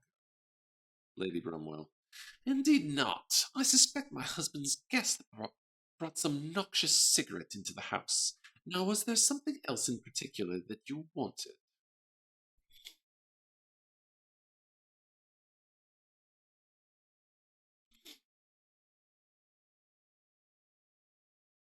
Sherlock, might we speak to your husband, Lady Bromwell? Lady Bromwell, he's very busy at the moment, as am I. Good day, gentlemen.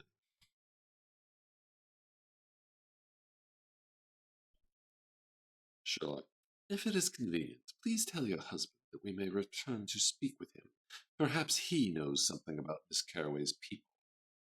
Lady Bromwell, do not trouble yourselves, gentlemen. I'm sure he knows even less than I about the unhappy girl's friends and relations. Sherlock, that's as may be, my lady.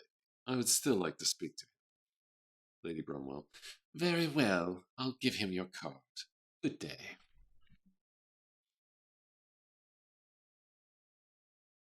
Okay. Am I done here?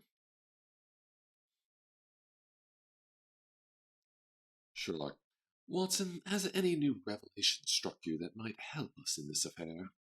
Dr. Watson, not as yet, Holmes, but I will keep my wits about me. Hmm. Should I be confrontational? Maybe I have some bit of evidence about the affair.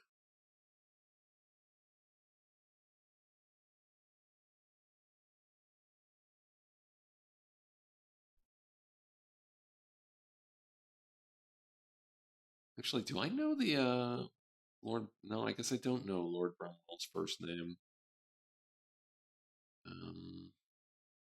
Should I give her the cat?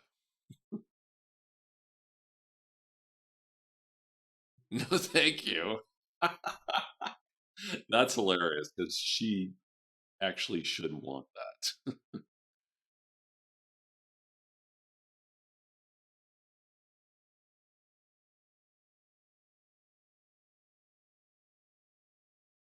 Should I give her the card?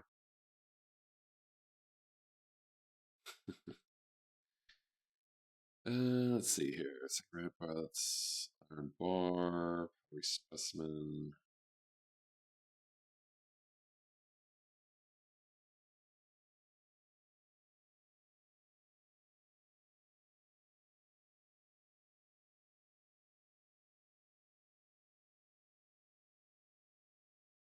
I don't remember which of these perfumes was considered classy and which one not.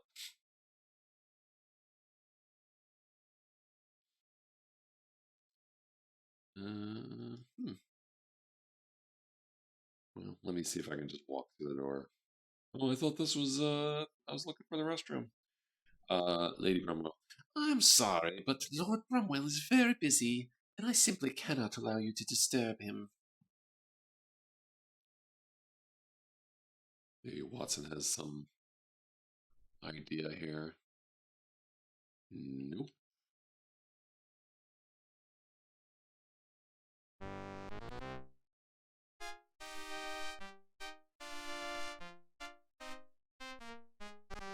I certainly can't let this stand. Goodness. I don't think Lord Bromwell has just tried not being busy. Maybe I should suggest that to him. Watson's got no advice for me.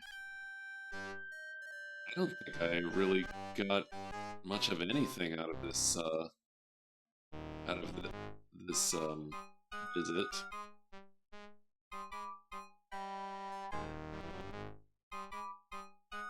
I'm really surprised that Holmes wouldn't be interested in the cigarette butt there. Lady Brumwell. Mr. Holmes, what may I do for you?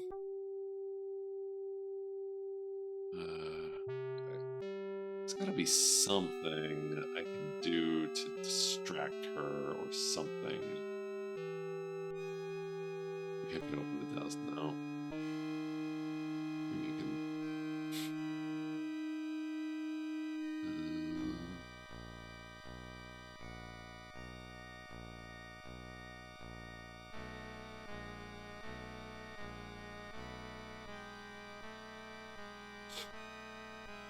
The lady of the manor carries herself stiffly. Her eyes appear troubled, though the rest of her bearing is under control.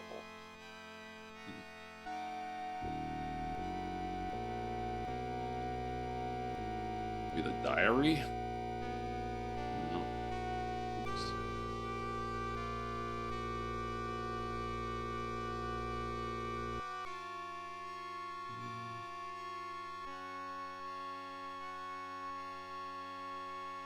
Maybe I can bribe her with opera tickets?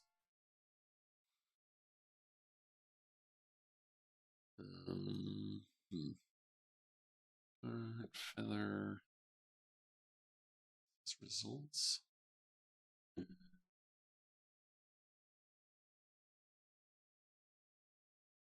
Maybe I can just hit her with this iron bar.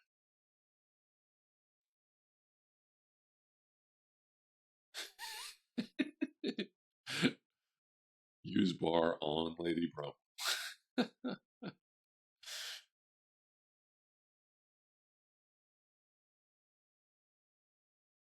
Use Poit de vie on Lady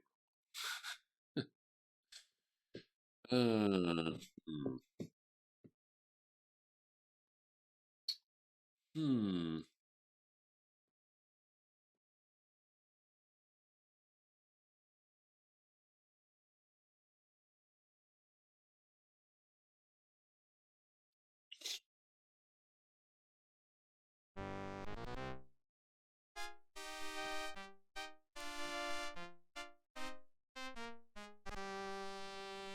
Tobacco. Okay. Maybe that was a clue. Custom made by a tobacconist. Okay.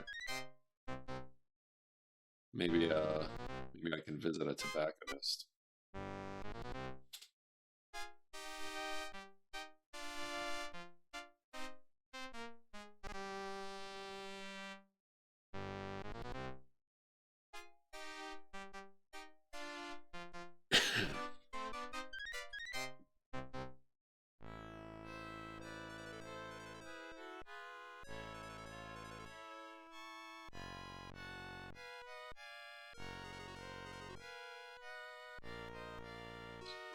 It isn't showing up on the map.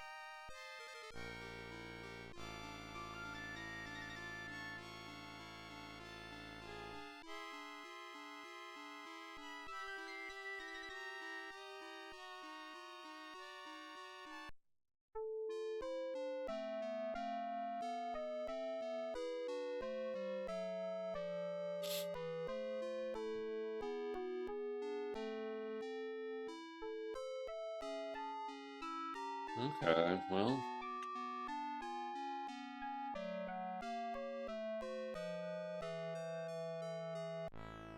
I guess I guess I must have what I need to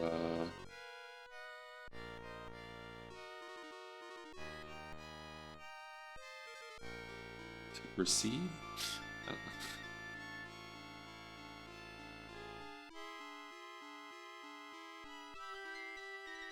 I don't know. I still have the bartender's information, which I am very much trying to... Okay, this guy does smoke. Maybe he has Maybe he knows of a custom tobacconist. Really unlikely. uh,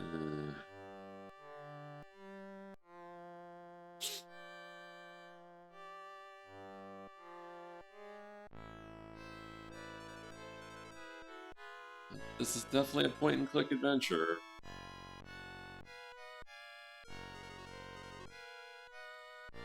The housekeeper knows something about Lord Brumwell.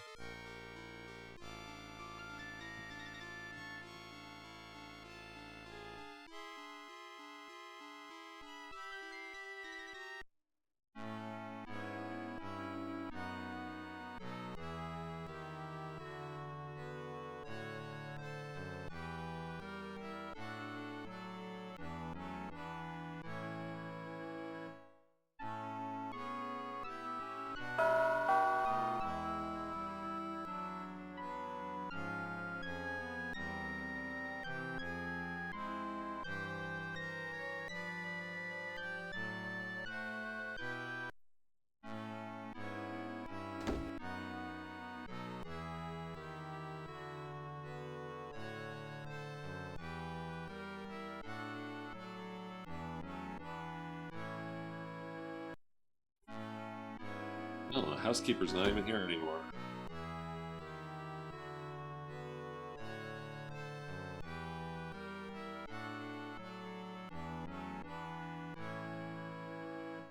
I just found this music box rather suspicious.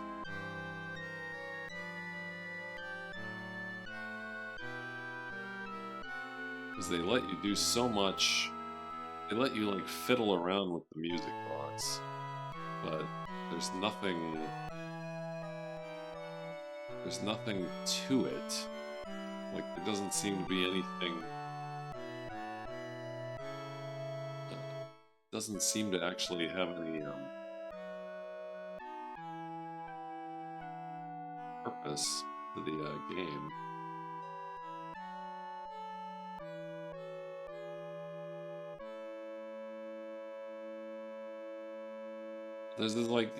There's this blinking light here. It's like it kind of drives me crazy a little bit. It really seemed like there should be something here. There isn't, as far as I can tell.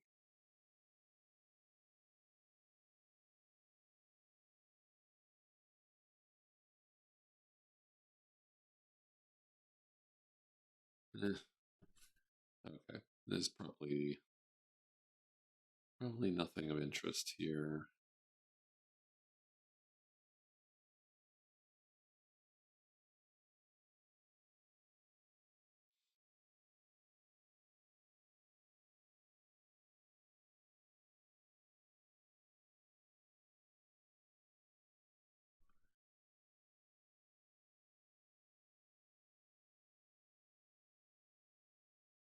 I wonder.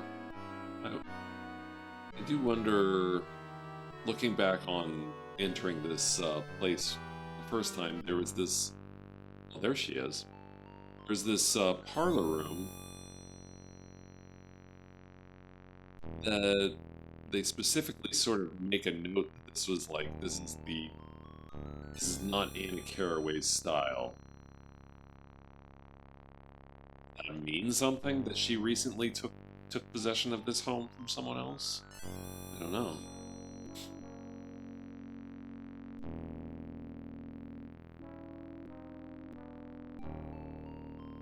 A card player.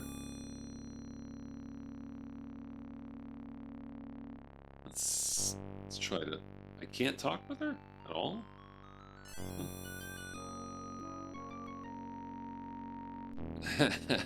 Oh, this is changed. The housekeeper appears oblivious to everything but her cleaning. Either her deafness impairs her perception, or she is still upset with you for spilling dirt on the carpet.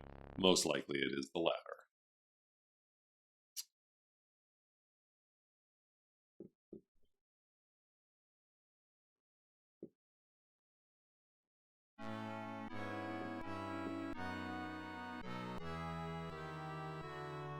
boyfriend, boyfriend Caruso, he doesn't offer anything of use.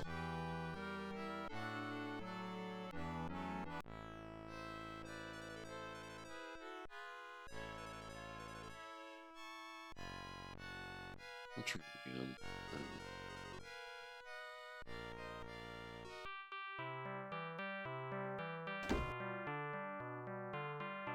Nothing more to say.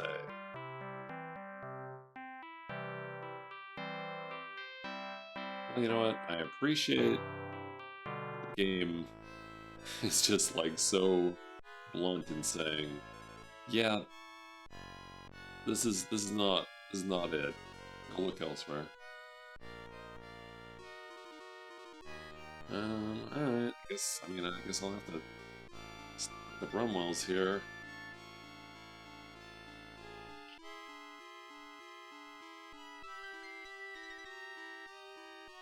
To distract Lady Brumwell away so that I can get past her to Lord Brumwell. At least that's what I'm assuming. Not be open. That makes me laugh.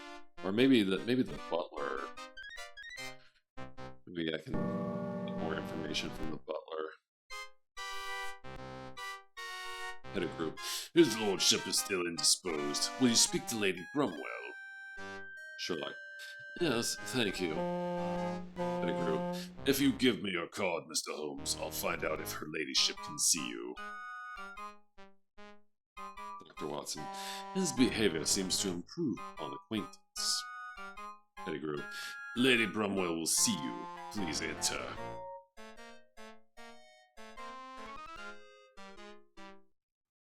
Alright. Pettigrew. Please wait here. Her ladyship will summon you. I don't want to wait here.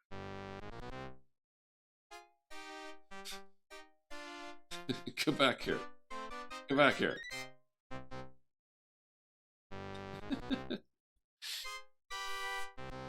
I will not be ignored.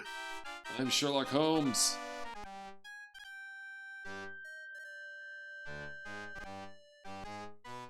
Lady Brumwell. Enter.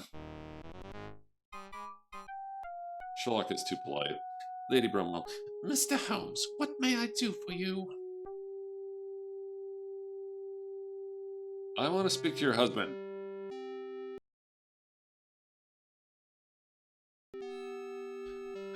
Okay. What can we do? Let's see here. So...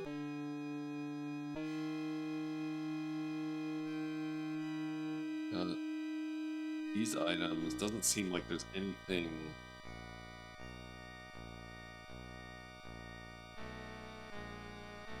you can do with any of these items.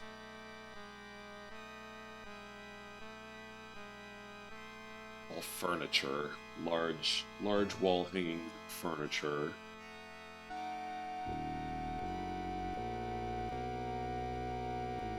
So we can do the inventory. Is there anything in the inventory that would be of interest to her?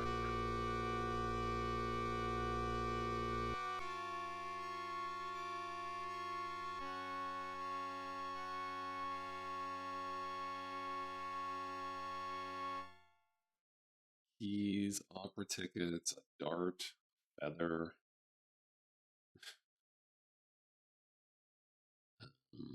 Analysis results. That's soap. Powdered highly toxic arsenic. Bickers arsenical soap. Common preservative compound. That's not useful. I guess I could try giving her. Oops.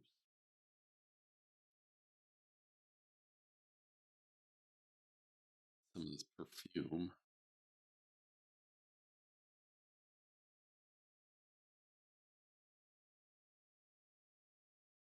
Not surprisingly, that's not of any use.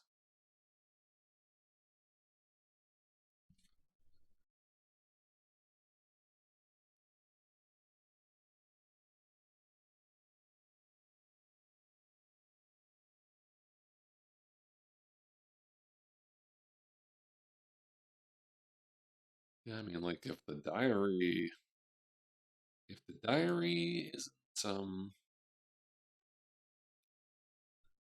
isn't gonna be of interest to her, which I would expect it wouldn't be, or the cufflink, which might be, which I tried that already. So if none of that is of interest to her,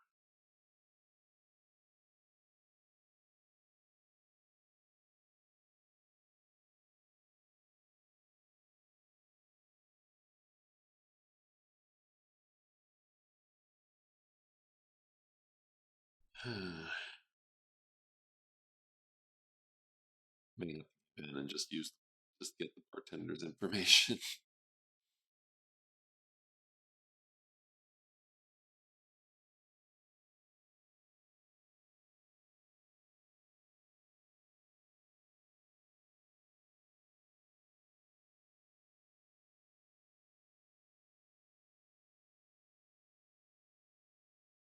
Maybe the lawyer has more.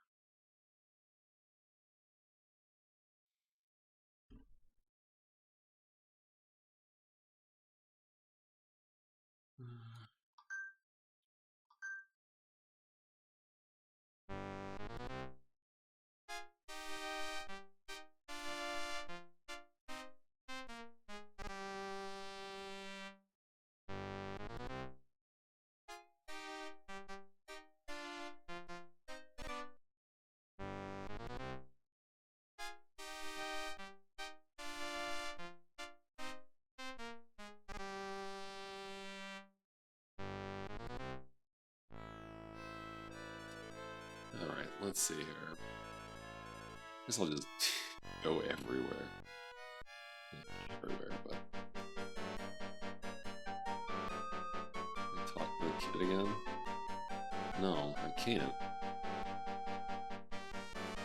So this area is useless to me.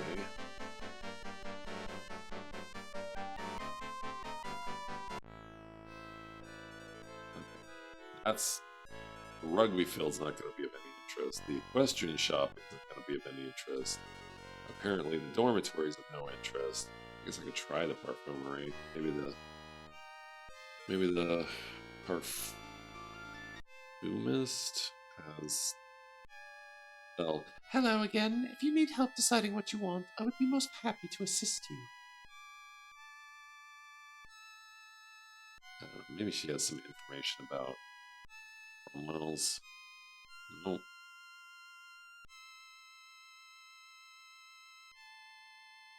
Alright. Sherlock, do you perceive any detail in this room that might lead us in a new direction? Watson, I regret that I have no views that deserve consideration, Holmes.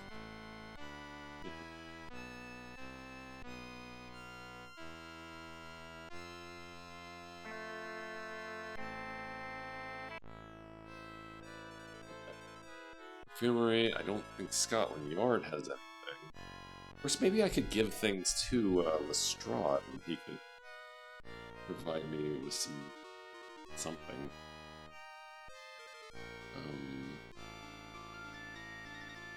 The Opera House, maybe the Opera House?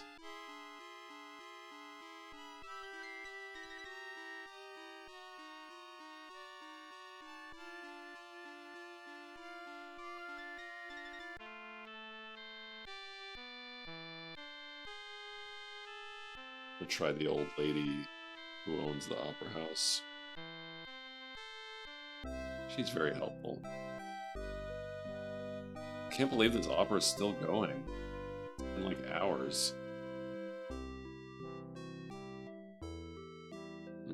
Nothing new.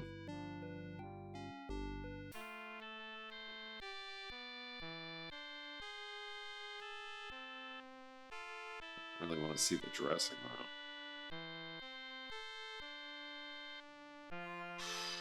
I have a tough time believing there's anything else in there. I guess we can take a look.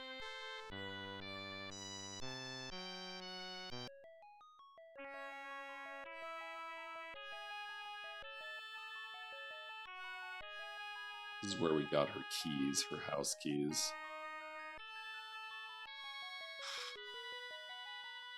I don't see what else would One of the clips you made of Cyberbikes was telling you not to play the game.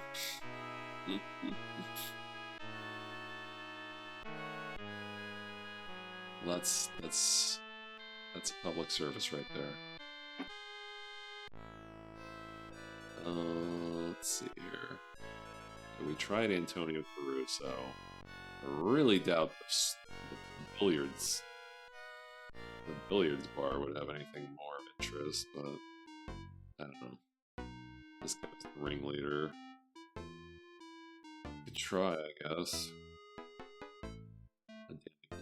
Look here, mate. You're going to have to wait till I'm done. Okay, that's what I thought. Barman. Yeah. Okay. We tried her flat. Opera House. That guy's flat. Right. This guy had a globe that seems like it could open. Maybe that would be of interest. Get at it. Jacob Partington. I assume that you have not found Anna, gentlemen. There is treachery afoot. She may be in danger this very minute.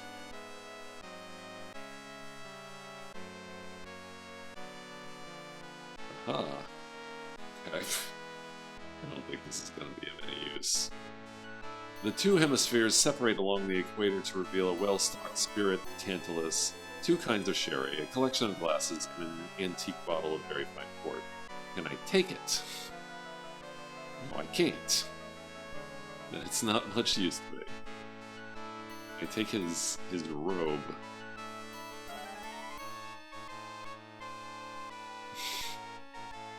And I take his letter or his diploma.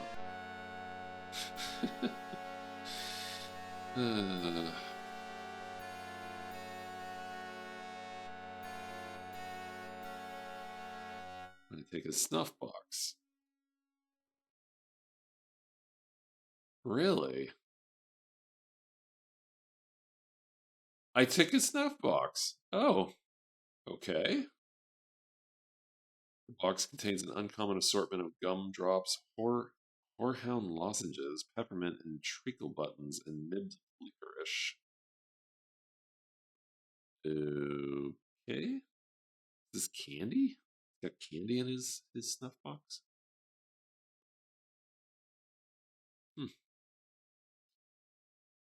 Maybe I can lure more children with that. Licorice all sorts, yes.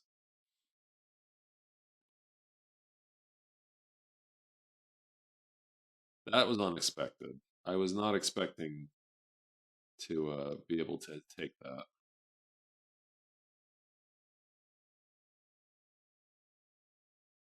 Oh, I didn't notice the stairs. Okay. He actually went up the stairs.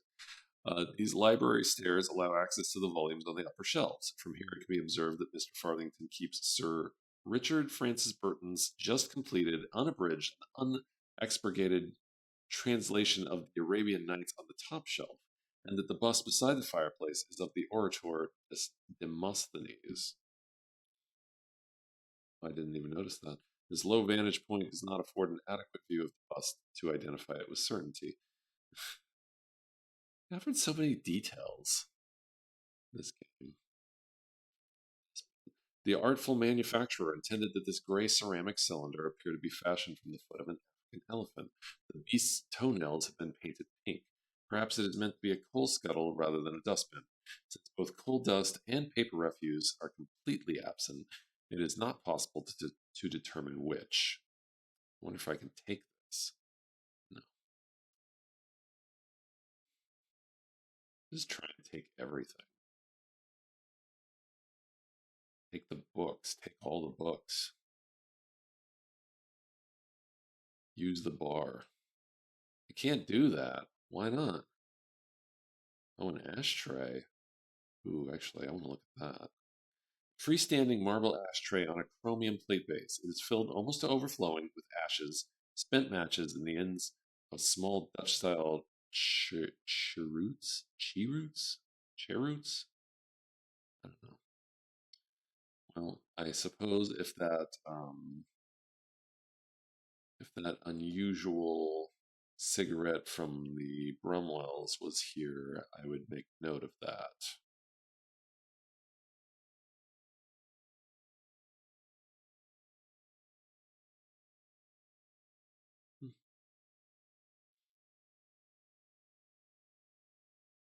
Boy, I wonder what other places I've been to that I could grab some more stuff from.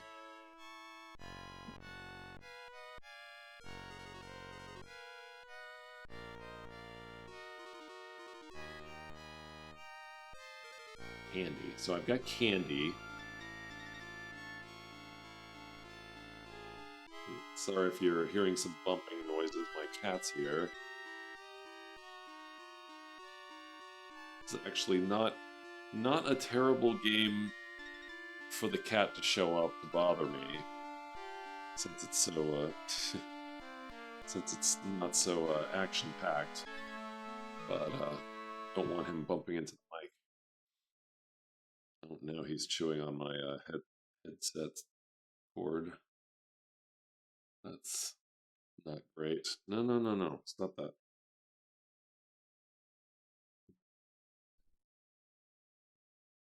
Leave that alone.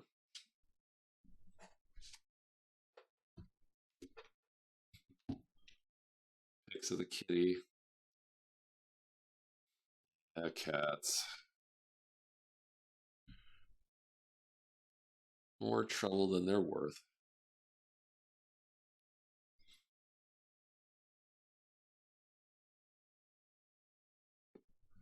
Let's try and give this candy to some children. See what happens.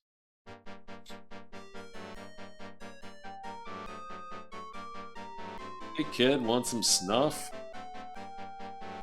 No, can't do that. I wonder if the water like this for the water boy. That's probably not very likely. No, thank you.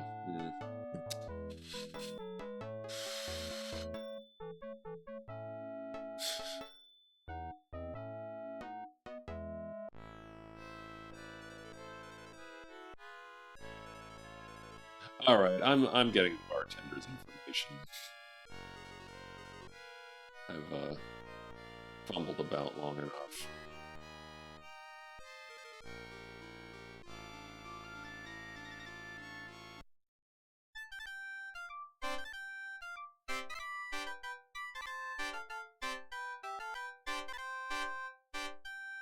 Who goes there? Speak! Oh, a raid. Oh, thank you so much, Chunky Code Monkey. Playing Freddy Farkas, Frontier Pharmacist. Nice. I'm also playing a point and click. This one for Sherlock Holmes. Oh, I guess I should introduce myself. Welcome, Raiders. I go by Bork. I play retro games, pretty much entirely PC games. So Dawsember was a kind of a no-brainer for me. Yes, it is elementary, except maybe not. Maybe not always so elementary. Thank you for the follow. Yeah, so I've been kind of this game's pretty good.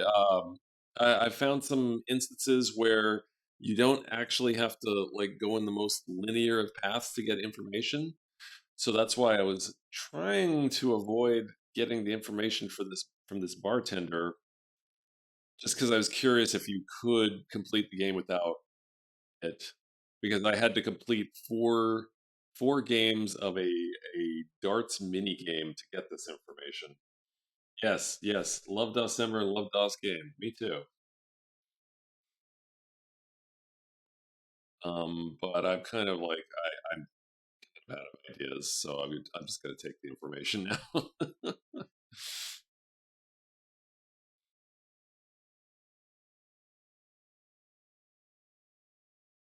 So in this game, it begins with a murder, seemingly by the Ripper, Jack the Ripper, because his this is all set in his reign of terror during his reign of terror. But Holmes identifies some discrepancies between this particular murder and the the other Ripper murders. So that is what we are investigating. Oh, okay. I can ask him about this cufflink. Okay, that's a bit different. Maybe I can just go this way. Sherlock, do you recognize this cufflink? The bartender. Yes, sir. I've seen that fancy link more than once. Belongs to a chap named Blackwood.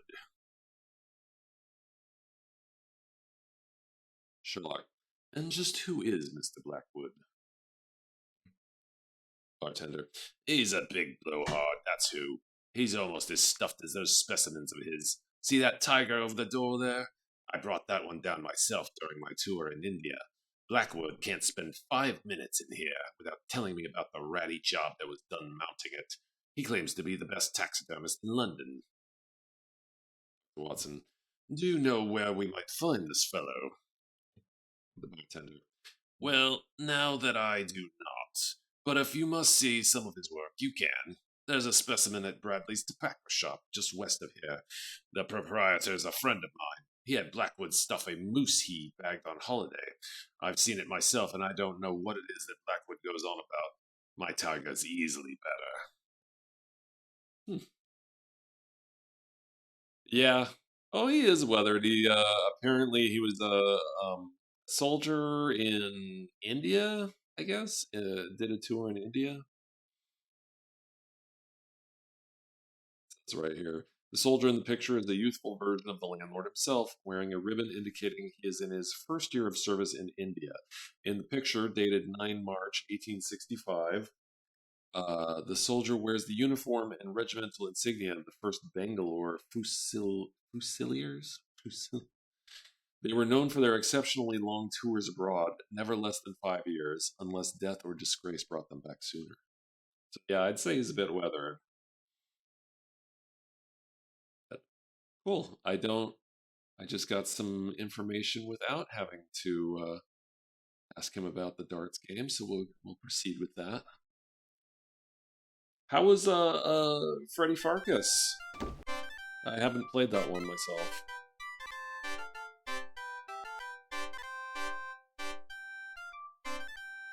I believe that's a L Low game, right? One of his more family-friendly ones. Aha. Hey, Cat is back to chewing my headset cord, which is not good.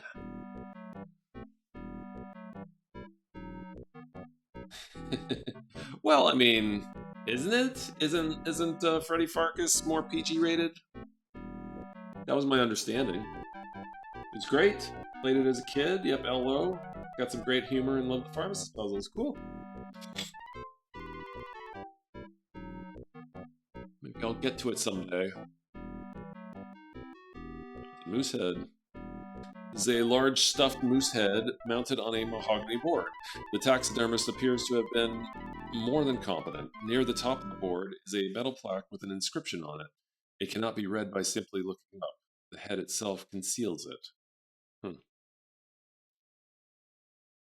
This is PG, but it's got some innuendo. Oh, well, I mean, you could find kids' cartoons with innuendo.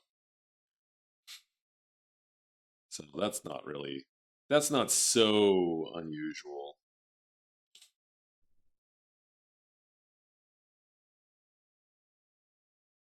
Cigar crate. A large crate, it is made of fiberboard and wood and has a rough finish. Labels and customs declarations are posted on the lid. They indicate the crate contained tobacco leaves and finished cigars from Cuba. Love the art. Every screen is like a painting. Cool. Very cool. I mean, that's the best part of these kinds of games. I think it's all the really cool pixel art.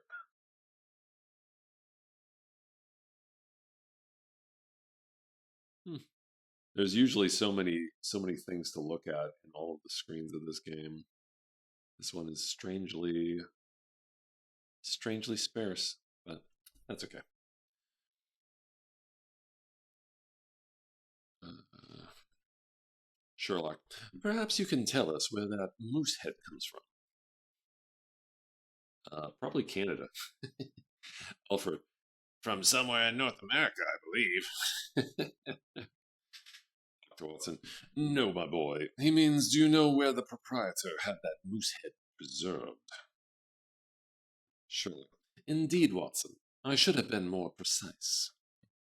Alfred, I don't know anything about that. I've heard him boasting about that moose, though. Very proud of it, he is. Says they are very dangerous. Doesn't look dangerous, does it?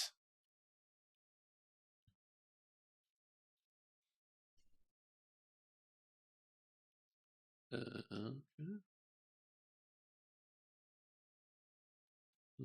Sherlock, it is imperative that I find out where the moose head was stuffed. Can you think of anything that might help me? Alfred, I'm sorry, sir, but I don't have any idea, and I can't think of anyone else that might know. I'm just helping out here temporarily. All right, well, in that case, Sherlock, may we speak with the proprietor, please? Alfred, I'm sorry, sir. He's in Scotland shooting grouse. He won't be back for several days, I'm afraid. I'm told that he's rarely in, what with all his hunting trips. He's even been to East Africa. Okay. Well, that's okay. I think I. Oh, thank you for the fall.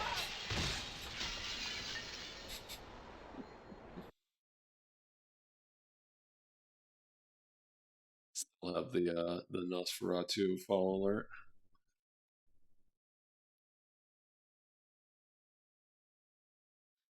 Thank you, thank you.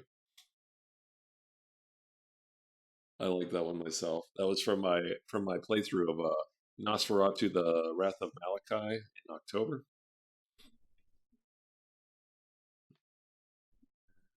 So I need to get a better look at this plaque, I'm thinking. Oh, come on. Uh, I'm going to take a short break. I think this cat wants to be fed, so I'm going to take a real short break. I will put on the clip reel of December streamers, and it'll just be a couple of minutes and be right back. Do we just basically let them defeat themselves? Pretty much. Come and get me. Ah!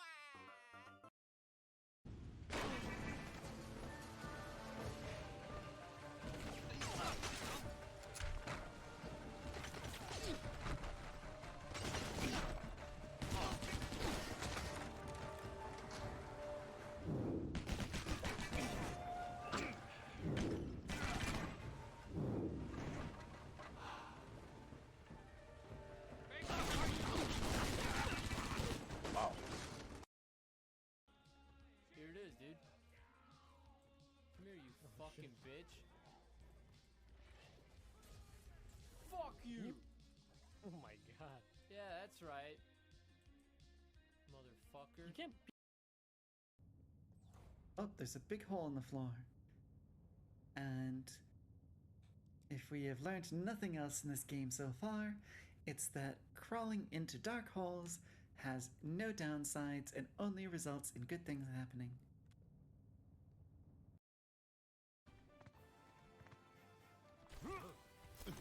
Seismic slap.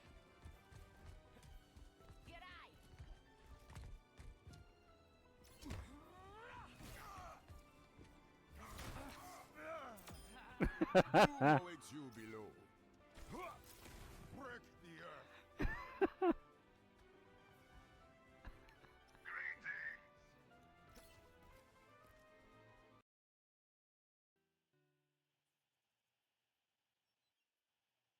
Oh, yeah.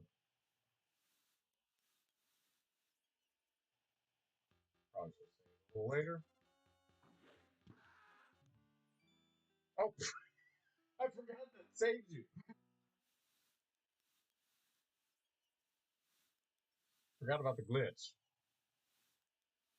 Uh-oh. How about this? Confident Devastator action. Holy shit. You get your own personal flak cannon for that. Redeemable for 1/20th of a cent. Blah blah blah. Damn, that was a great shot though. This fucking. Hey, it's Vince, and I'm cleaning up my act with my new stain remover, Invincible. Check this out. Invincible will remove virtually any stain on any hard surface, and even on your softest fabric. Say your kid spills juice on their favorite dress. Hey, accidents happen. How do you think the kids got here? A few sprays of Invincible, and it starts to work without scrubbing. Old dirty lampshades, make them look new again. Stars on your ceiling, not anymore. Nasty bathroom towels, just spray and be on your way. With no harsh chemical.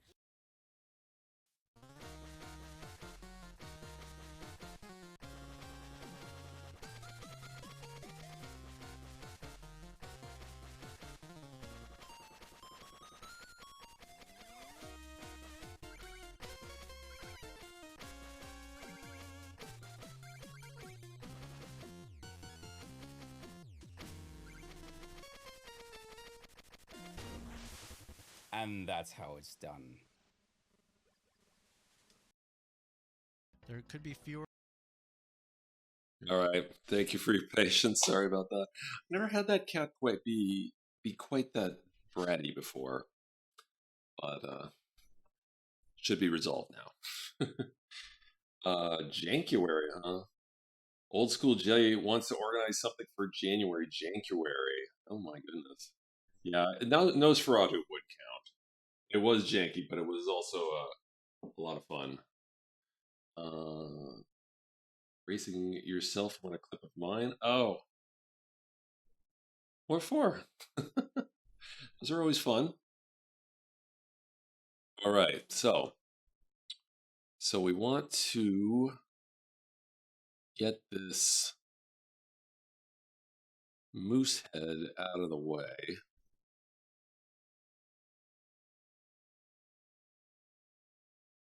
Can't do that.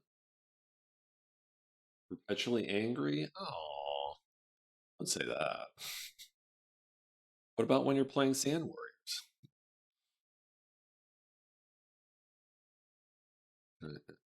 I can't open the crate.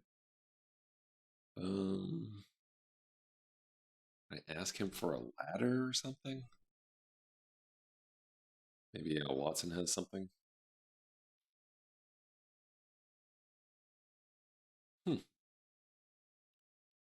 Sherlock, you've purchased cigars here before, have you not, Watson?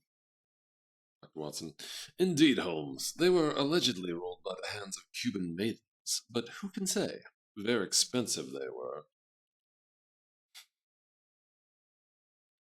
Sherlock, that is certainly the head we heard of at the Moongate, Watson.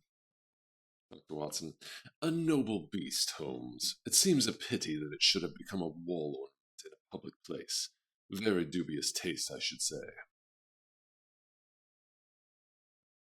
Well, none of that was helpful, Watson. So I want to be able to either get the head out of the way or get myself above the head somehow.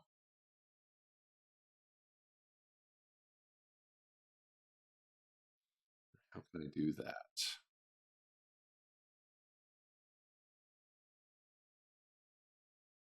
And this guy had nothing else to say. Nothing. Okay. All right.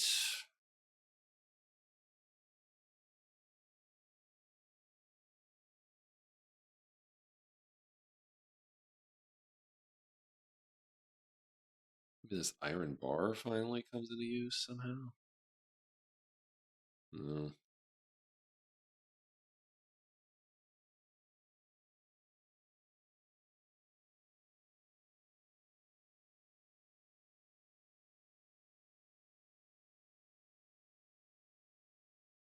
Can I just get the counter? Just let me up on the counter and maybe I can take a look.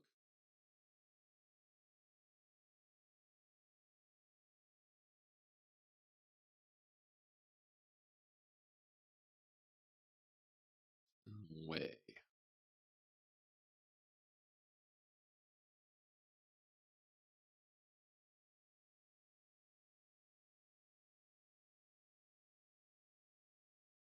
I wonder if I needed that.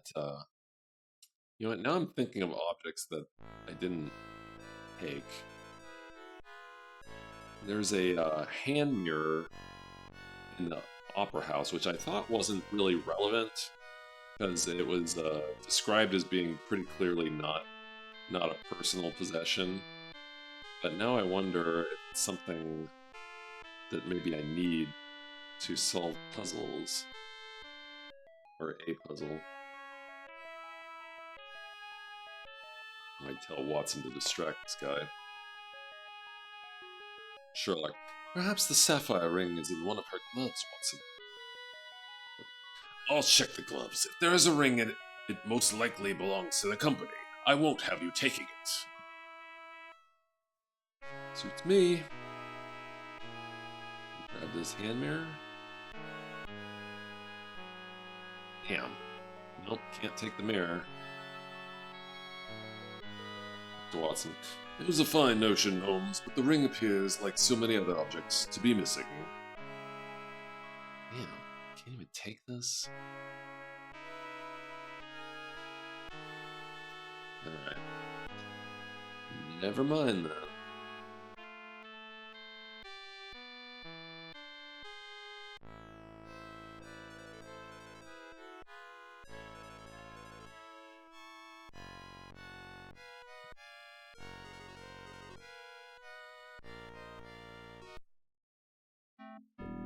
Alright.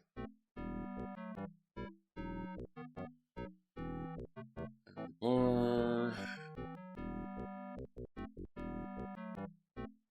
Art. Feather. Let's see if any of this is gonna help me in this situation.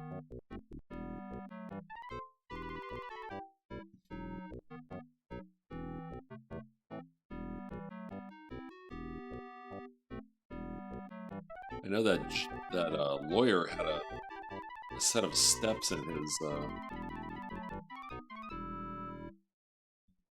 his office. I think it would be rather ridiculous if I could actually take that. Simply looking up. Damn.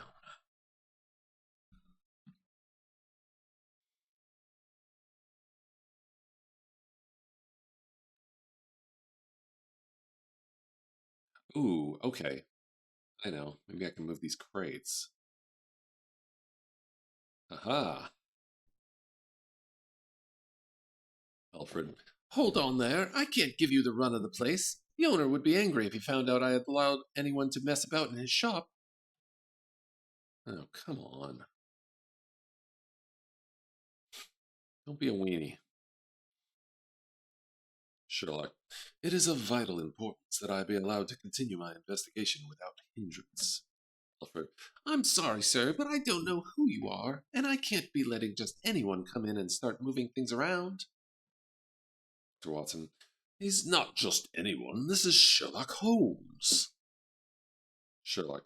My dear boy, I assure you I will harm nothing. Your sense of responsibility does you proud, but your assistance would be most valuable. It may help apprehend the murderer. Alfred. Well, I suppose it's all right if you look about the place. Didn't quite get all that. As long as you're careful. All right.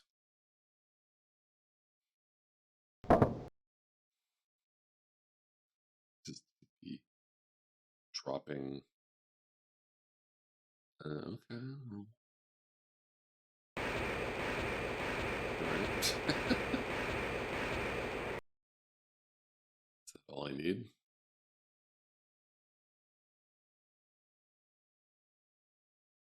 Why not?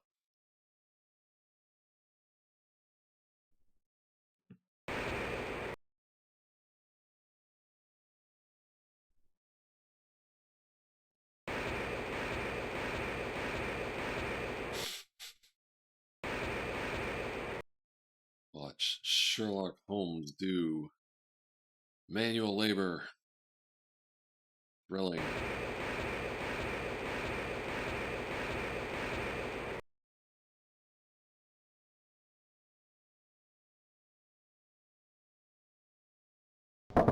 Sokoban?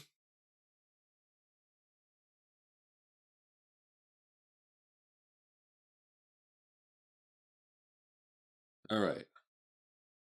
Here we go. This is a large stuffed moose head. The moose head is mounted on a large mahogany board. The head is attached to the wall from a hook which goes through a hole in the top of the board. From this vantage point, you can make out the metal plaque which reads, John Bradley, May 1885. Okay, well that's just going to be the proprietor, or the owner of the cigar shop, I assume. Mahogany, but it's not rich mahogany. There are many leather-bound books.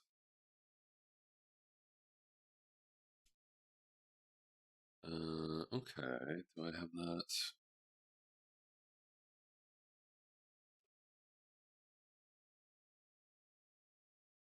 Let's say again. It was John Bradley, May 1885. Okay. I thought the... Wait.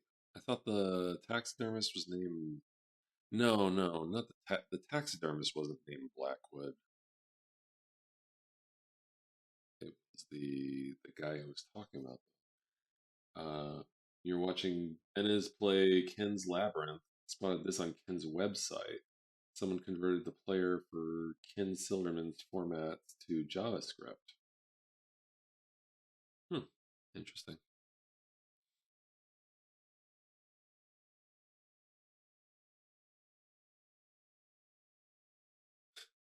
I've forgotten this name again. I just need to write this down. John Bradley. John Bradley.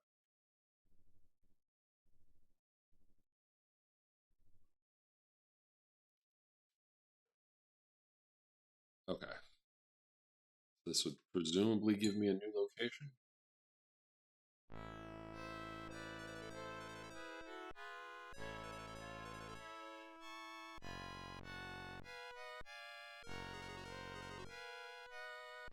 No.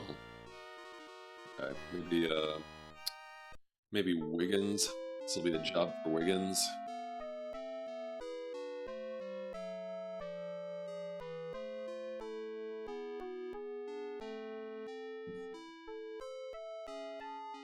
What am I supposed to do with this?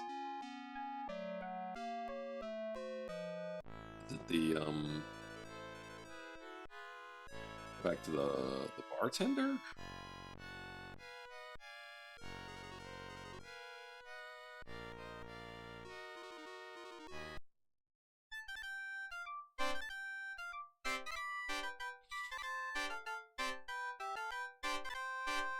I've lost track of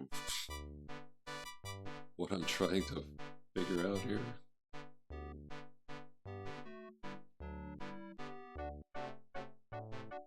Okay, so the cufflink was Blackwood.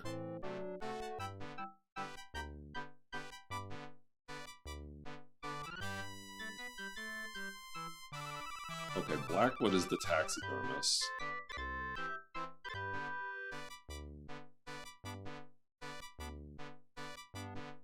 Oh, okay. Bradley's tobacco shop. So Blackwood's the taxidermist. Bradley's the tobacconist. So reading plaque didn't really provide any information. Maybe I needed to like take down the head.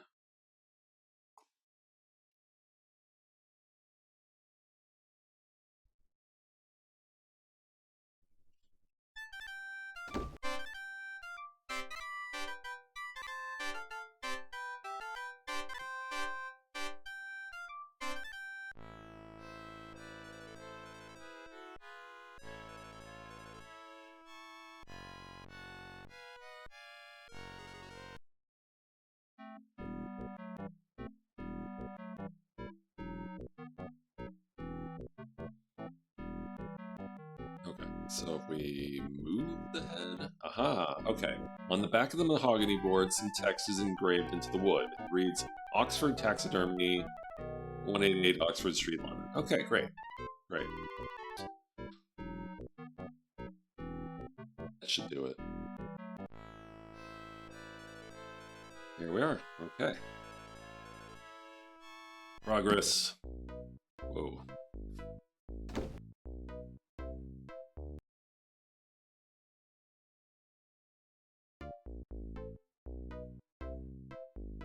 Kangaroo. Oh no. Despite its blue-gray color, this female is a great red kangaroo from the inland plains of Australia.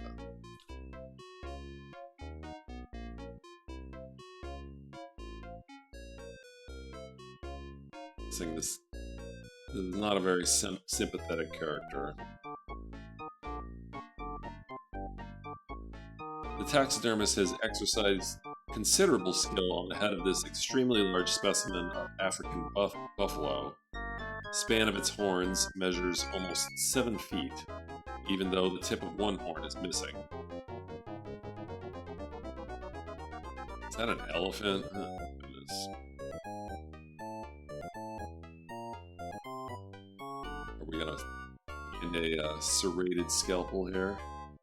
This knife could easily be mistaken for a surgeon's scalpel were it not for the fact that the blade is slightly longer and its cutting edge is serrated, presumably to saw through an animal's hide. Oh boy, maybe we found the murderer. The edge of the table is covered with many of the tools of the taxidermist's art. A small stock of saws, cutting pliers, needles of various sizes, thread, crooked awls, and a camel hair brush. Some of the taxidermist's chemical preparations are open, and clearly contribute to the foul smell of the workshop. The jars are variously labeled: burnt alum, chlorine of lime, saltpeter, arsenic, camphor, tincture of musk, and salt of tartar. I think this is also some stuff we found at the crime scene. Some arsenic. A Thompson's gazelle whose thoracic cavity has been sliced open. The animal's hide shows signs of deterioration, doubtless the result of a long trip from the Serengeti to London.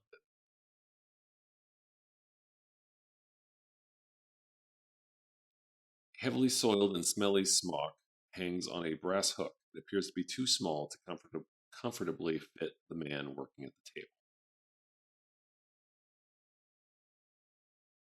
This large pail is partially uncovered, and the unmistakably pungent odor of formaldehyde assaults the nostrils of those around it, excepting those of the specimen, of course.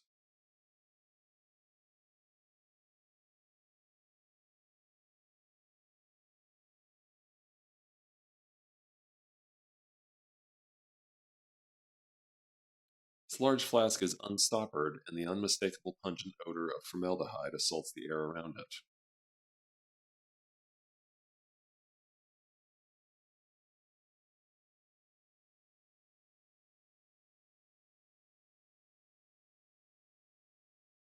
Okay, now that I've looked at everything, speak to this Lars fellow. Sherlock. Excuse me, Mr. Blackwood? Lars. Ah, good day, gentlemen. You just missed Mr. Blackwood, I'm afraid. I'm Lars Sorensen, his assistant. Perhaps I can help you. Sherlock. I'm Sherlock Holmes, and this is my colleague, Dr. Watson. We're assisting the police in a murder investigation. Lars. Very thrilling work, I'll wager. We don't slaughter our corpses here. These victims are deceased when they arrive. Sherlock. Very droll, Mr. Sorensen. Perhaps that's what passes for professional humor here.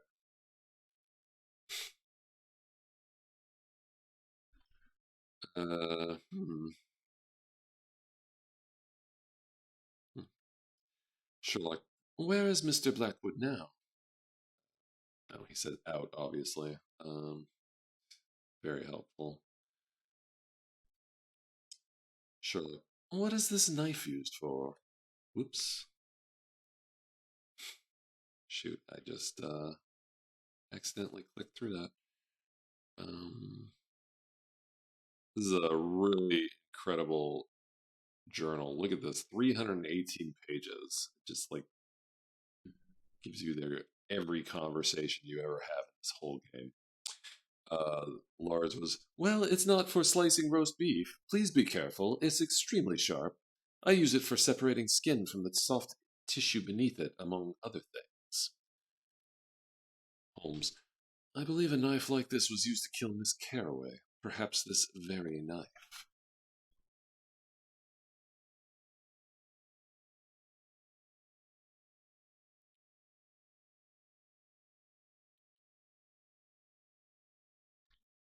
Sherlock, to whom does this smock belong? Lars, that's Mr. Blackwood's. I take better care of my equipment. He's a very messy fellow.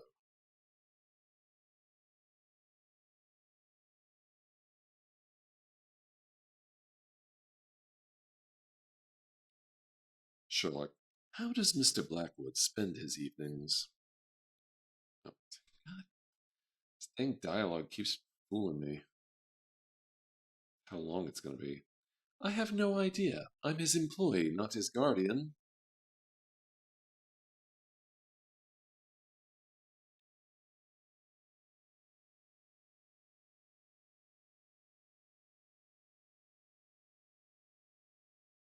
Sherlock, might we look around the shop? Lars, help yourselves, but I warn you to exercise great care.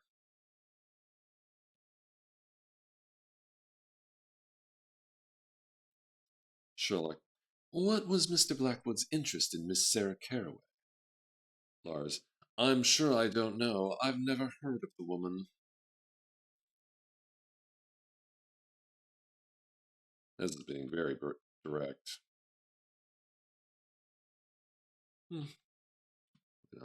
Sherlock, your situation is serious, Mr. Sorensen. I'll see you charged as an accessory to murder if you don't assist me. It is urgent that I find Mr. Blackwood. Lars, no need to threaten me, Mr. Holmes. I'll tell you what I know. I overheard Blackwood making an appointment to meet someone at the Surrey commercial docks. Watson, that's a huge area. Can't you be more specific? Lars, sorry, that's all I know. Except that knife there belongs to Blackwood. Sherlock, give us a brief description of Blackwood, if you will. Lars, he is of medium build with grey hair. He wears a top hat and a monocle.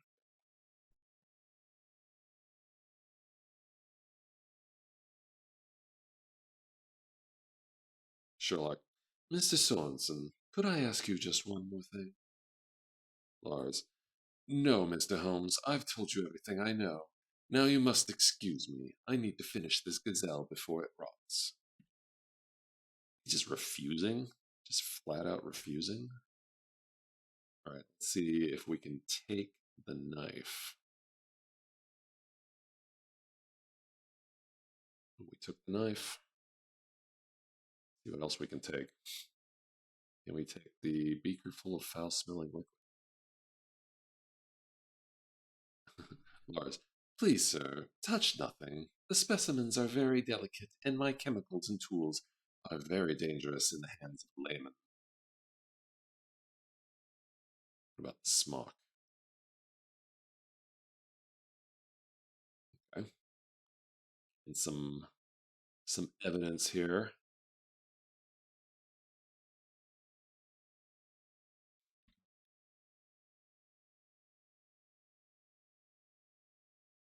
What the hell? Oh, good evening, Sakura. How are you doing?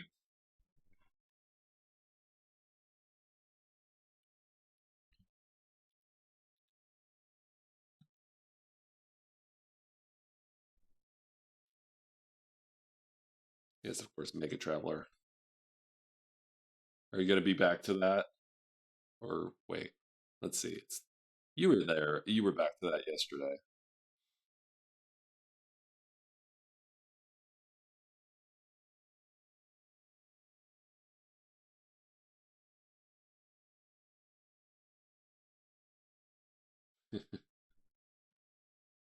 Let's see, what else can we do here?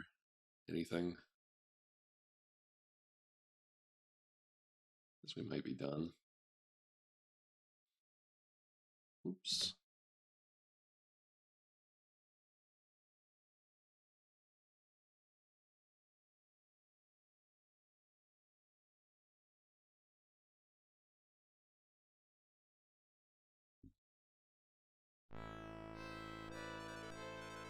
I'm gonna go back to Baker Street and see if I can do any analysis on this new evidence.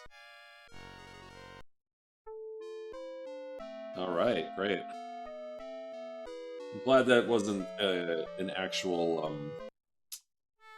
glitch or lock situation.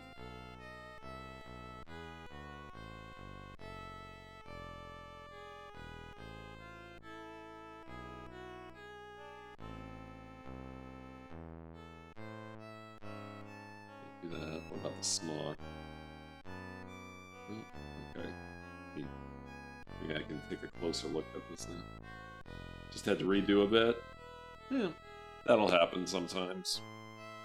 This knife could easily be mistaken for a serrated scalpel were it not for the fact that the blade is slightly longer and its cutting edge is serrated, presumably too soft for an animal's hide. I already read that part. Heavily soiled and smelly smog. Not sure if any of that is useful. Actually, I didn't chat with Watson and the taxidermists. Maybe I'll check that real quick before heading to the docks.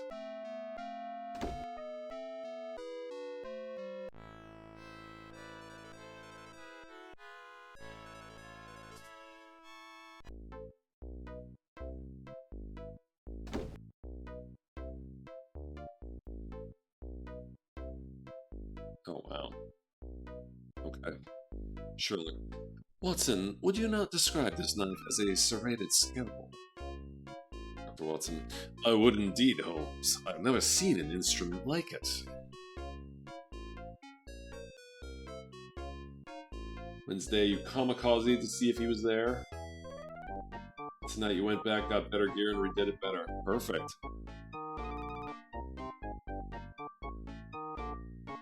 It's a little unfortunate they did that to you with the timed situation. That wasn't the case for any other part of the game, was it? I don't like it when games spring something like that on you. Yeah. They should have established it, or they should have either mentioned it somehow or established that as like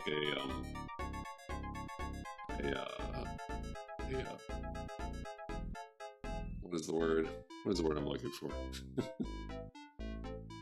Like that it could happen. Lack of information is the norm.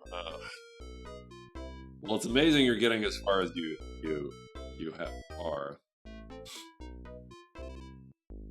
They don't make it easy. Sherlock. Watson, what do you make of the animals here? Watson. Definitely the same workmanship as the moose we saw in the tobacco shop, Holmes. If nothing else, this Blackwood is an artist worthy of his craft.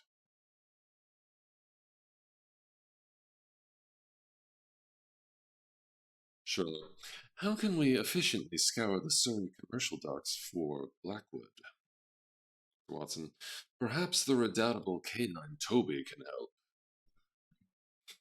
Sherlock. Indeed, Watson. He just might be able to pick up Mr. Blackwood's scent. Where do we get Toby from? That's a great idea.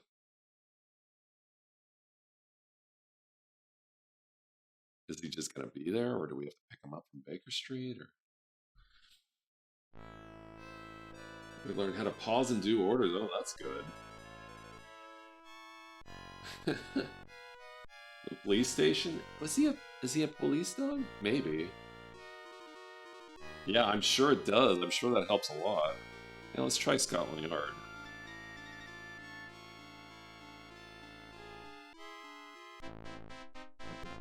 I'm not sure that it's actually a police dog. It might be. Toby.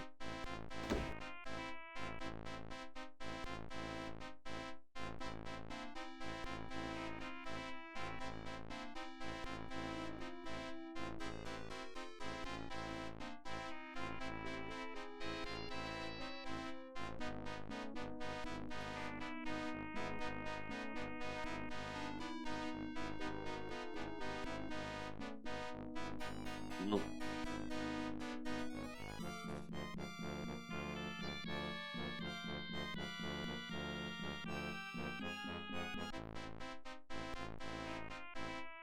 You know, it's funny. I know enough about Sherlock Holmes to know about Toby, the dog, but I don't know enough to know like where Toby lives when he's not helping Sherlock. Oh, I guess right here, Old Sherman's. So where's the docks? I can't go to the docks? I guess I can't go to the docks without Toby. That's fine. I wouldn't want to anyway.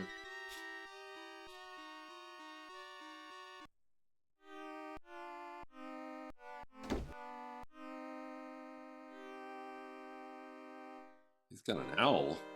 A large, tawny owl surveys the room from a cleverly selected perch and makes his occasional inquiries.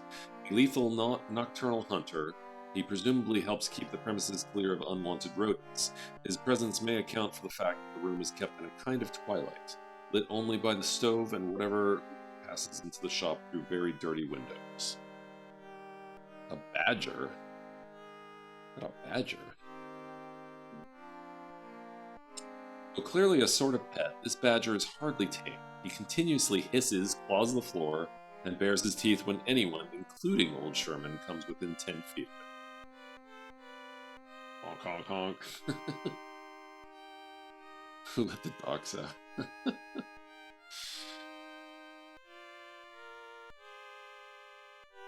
Interesting fellow. There's Toby. Macaw! We found Macaw!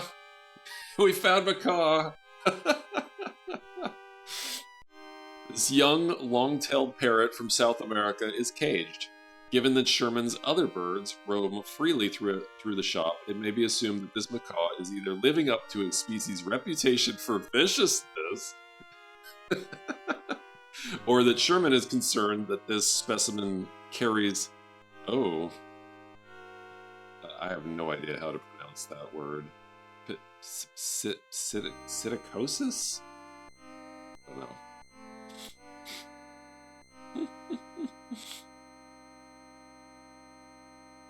We've discovered Macaw. Given the condition of the shop and the appearance of Old Sherman, it is unexpected that his library contains one of the finest private collections of ornithological subjects in England. Among his treasures are an elephant folio of Audubon's The Birds of America, and an exhaustive history of embalming and taxidermy by the French specialist Bethier.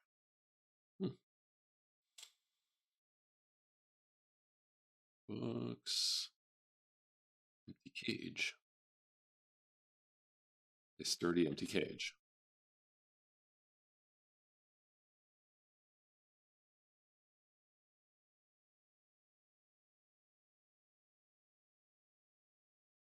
Look at Toby. The dog is an ungainly brown and white, long-haired, floppy-eared mongrel, half spaniel, half greyhound, with a steady eye and a waddling gait. He is known by a select few to be the best tracking dog in England and perhaps the whole of Europe. Let's look at Old Sherman. I don't think I read any of the stories with Toby. I should read more Sherlock Holmes. An excessively lean and wizened old man. His shoulders are hunched over and his garments appear to belong to a person twice his size. He has shaved sometime in the last month, but not recently. His gold-framed spectacles are perched on his mostly bald head, and their blue lenses reflect two tiny moons on his pate. I don't know how to pronounce that. Pate. Is that correct pronunciation? Let's talk to the fellow. Sherlock. Greetings, Sherman. I trust I find you well. Old Sherman. Oh, it's you, Sherlock. What a surprise. And you've brought Dr. Watson. How nice. I hope you've paid your respect to the animals. They always like to see old friends. Sherlock. Regrettably, we are not on a social call. We have need of your treasure's extraordinary skill. Old Sherman. Oh, you've come for Toby then, and not a moment too soon. He's been moping around all morning. I believe he's pining for a feline friend that passed over into the great beyond. Aw. A good chase should be just the ticket for lifting his spirits. Sherlock, I should like to borrow him then. Thank you, old friend. Old Sherman, of course, Sherlock, and here, you'll need his leash. Do I watch Kilgore? Sometimes. Yeah, mopes, huh? It's a bunch of mopes. Alright, so I have the leash. Toby's leash is a 4-foot length of heavy cowhide. It is looped at one end, and a metal clasp is attached to the other. So, use it.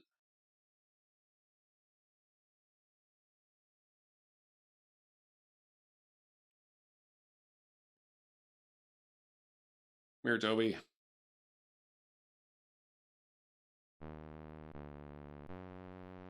Ooh. Scary dogs. Go get him, Toby. Sherlock. He's in there, Watson. I'd stake my life on. I've never known Toby there. Right.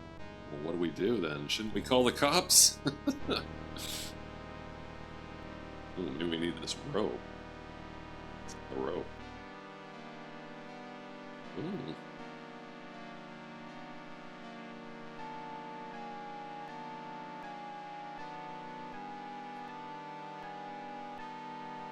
According to the ship's manifest, the Carthago carried a load of olive oil from Cadiz, but a simple sniff of the offloaded cargo indicates something stronger than olive oil filled those barrels. Smugglers. Oak casks with the standard 36 imperial gallon capacity. One of them is leaking greasy, acrid ooze from its bung. It is obviously low-grade sherry wine destined to be served at some of London's less discriminating public houses. Closer examination reveals that the side of the crate was recently opened and that it has been nailed tightly shut again. Ship. The ship is a clipper named Carthago. It appears deserted.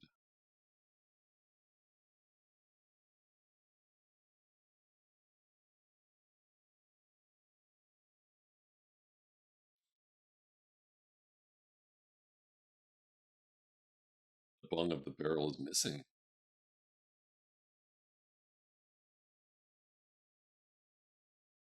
Case of the stolen bung. A tin pail with a thin rope attached to the handle sits precariously on a ledge. Is this like,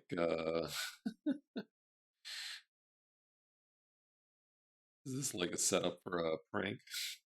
Queen Victoria was still in nappies when this window was last cleaned. The urban soot and grime of the Industrial Revolution had rendered it virtually opaque. Gross.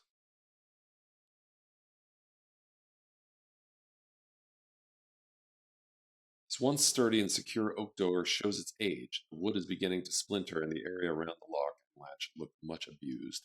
I wonder if I've finally come to a point where I might get Sherlock killed with the Thames.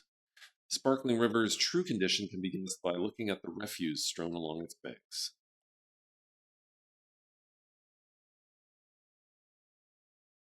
Shed door. Oh, can I open the shed?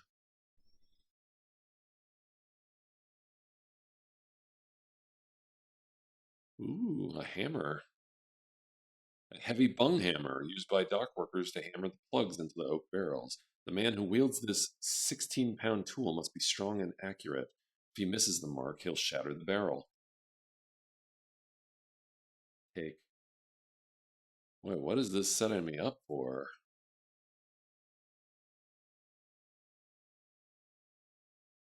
Anxious to find out. Missing bung. Let's just, oh, it's locked. Okay. Locked. Alright.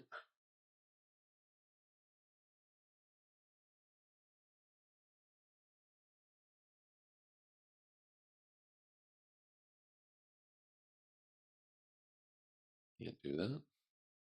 Why not?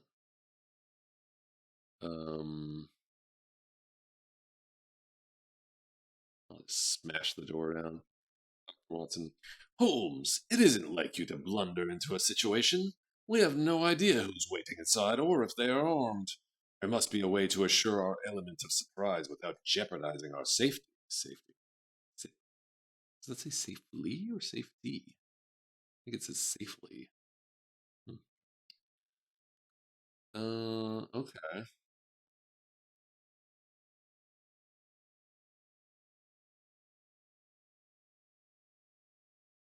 Can't do that.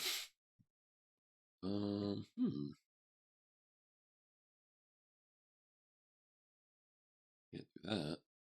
Alright, so he doesn't want me smashing the door down.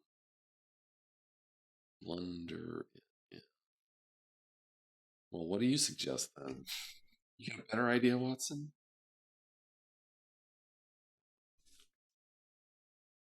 Sherlock. Blackwood most certainly entered the warehouse through this door. Draw your revolver, Watson. Let us seize the malefactor straight away. Watson. I'm unarmed, Holmes. You didn't tell me that firearms might be required here. Perhaps under the circumstances we should not be too hasty. Sherlock. Quite right, Doctor. I nearly lost my head. Caution is in order. Blackwood is unquestionably vicious, and he may be armed. We know he is not alone. Dr. Watson. As always, Holmes, you have raised the most pertinent issues. Let us learn more before proceeding. All right, maybe if I somehow this window somehow. That's how I do that. I don't know.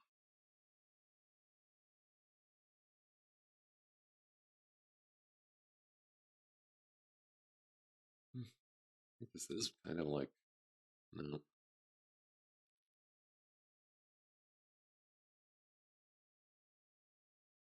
I need to find some soap somewhere.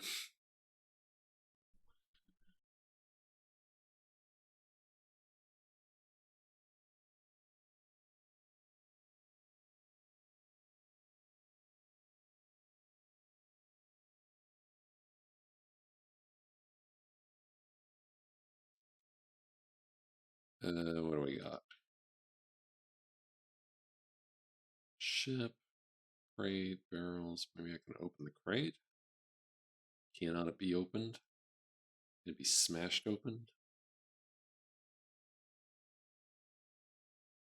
Can I use this iron bar to pry it open? Can I use this iron bar on Dr. Watson? Can I use the hammer on Watson? Okay,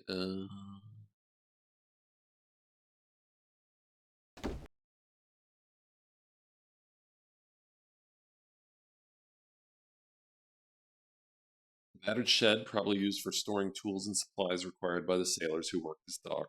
It has a rickety unlocked door. Pail. I don't know how to get the pail. I don't know what use it would be. An oil lamp burns steadily within this iron holder.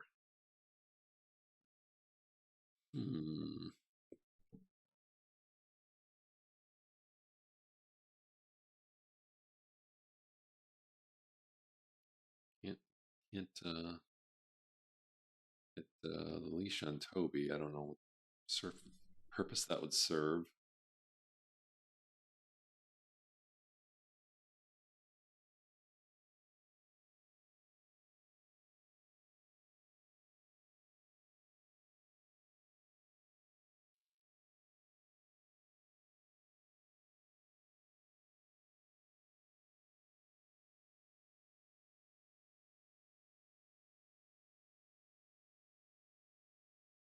Hmm.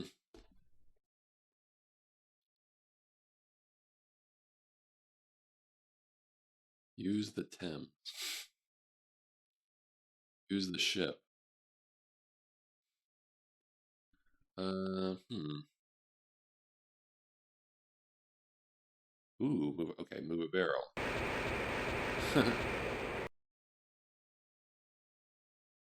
Okay, now what? Oh, right. I can get up there now. Climbing up on top of the barrel, you see that this is a standard tin water bucket of the type used for swabbing decks. There is a thin rope attached to the handle.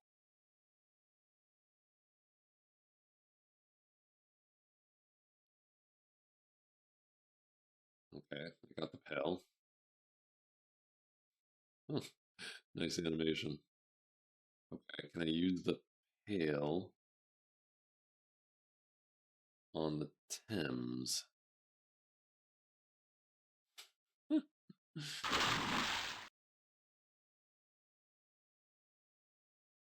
can I use the pail on... Like, take the pail again? Nothing of interest here? Pail is full of water from the Thames. Okay. Can I move it? Can I use it? Can I use the smock on the pail? Can I use the...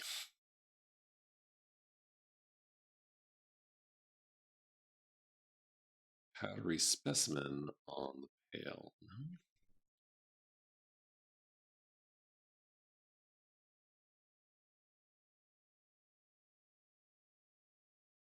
I need like a rag or something.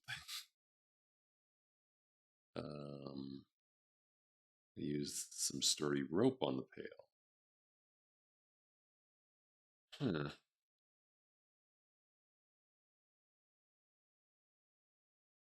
I can't just take the pail.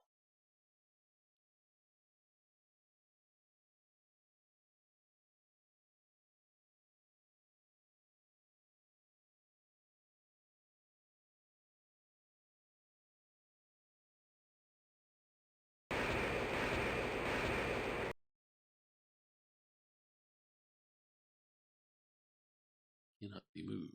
Oh, what's this? Oh, okay. There's a rag.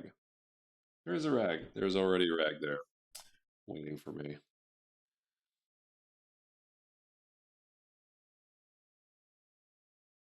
Look, small piece of calico cloth. It is dry and dirty. Use the rag on pail. Okay. Use the wet rag on the window. I have solved the puzzle of cleaning the windows. All right. Stacked barrels conceal part of the room. A plank has been propped up against the inside of the door to keep it shut. Further into the warehouse, two men are conferring. One of the men is wearing a top hat and matches Blackwood's description. He looks furtively around the warehouse. The other man examines a large pendant. Okay. That is of interest.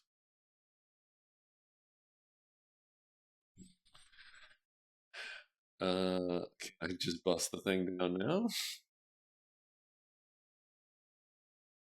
Sherlock. Watson, a crime is being perpetrated in our very midst. We must apprehend the criminals. I will need your assistance. Stand at the ready.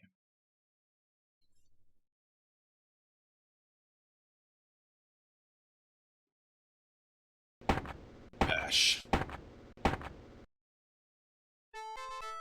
Get him.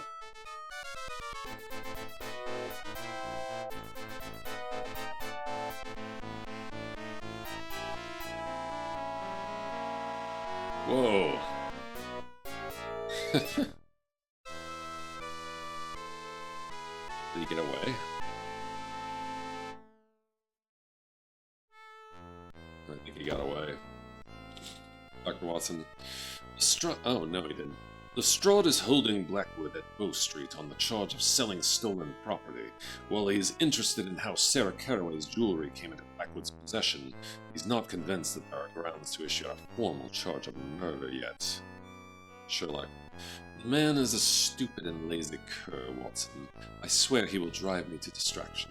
Does he expect that I should do all his work for him? Dr. Watson. Perhaps your criticism of his handling of the Collins bungalow murder still rankles. The assertion that a reasonably intelligent child of 6 could have solved the case in half an hour did not sit well with him. Sherlock. Perhaps. Though it was true. His procedure was so sloppy it almost made me weep. So, Watson, it seems a face-to-face with Mr. Blackwood is in order. What do you say? Watson. Lead on, Holmes, though I suspect Mr. Blackwood may have lost his tone. Perhaps you can think of a way to make him talk. I think I can. Maybe. Interrogation. I like that animation, so I'm gonna keep that save file. Remember the FMV Sherlock games from the Sega CD? Never knew these existed. Yeah, me neither. Actually, it's really funny because there's 2 of these games. This is the case of the Serrated Scalpel, and there's also the case of the Rose Tattoo. They're both published by EA, and I actually have a copy of the case of the Rose Tattoo. I don't remember where I got it. I don't remember playing it at all. But when I came across this in my collection, I was like, oh, this looks really cool. And then I found out that there was an earlier game, so I had to get that first. Cooper has a TV ad for The Secret of Monkey Island on Sega CD. Oh, cool.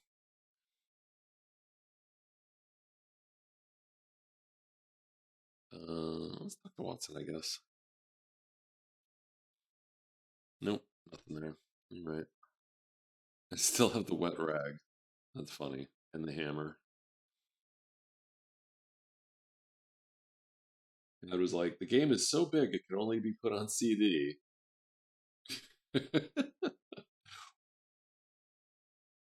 Wait, which one's Secret? Is that the first one?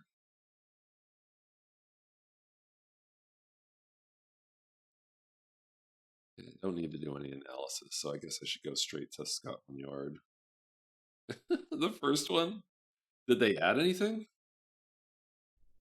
to to make it so it had to be on a CD? Oh, voices. Okay, fair enough. But they didn't have to have voices, and they in fact did not. In the original.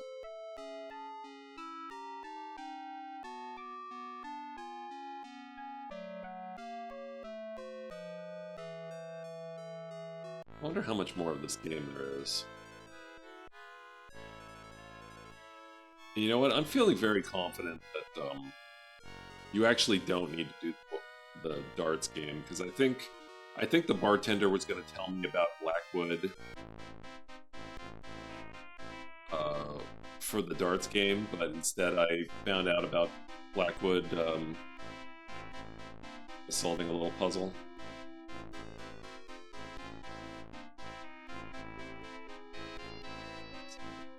The entrance and exit to the holding cells of the police court. Bard. This typical specimen of London's finest seemed excessively wary. His bloodshot eyes may indicate that he has consumed more than 1 or 2 pints at a local alehouse during his last break.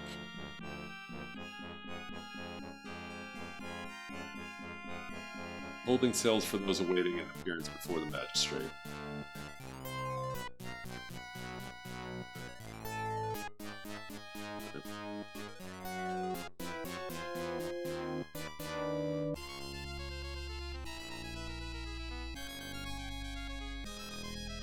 Sherlock. I am Sherlock Holmes, and this is my colleague, Dr. Watson. A guard. Oh, yeah? And pleased I am to make your acquaintance, your worship. But you'll have to push off. Only official personnel is allowed down here. How dare you?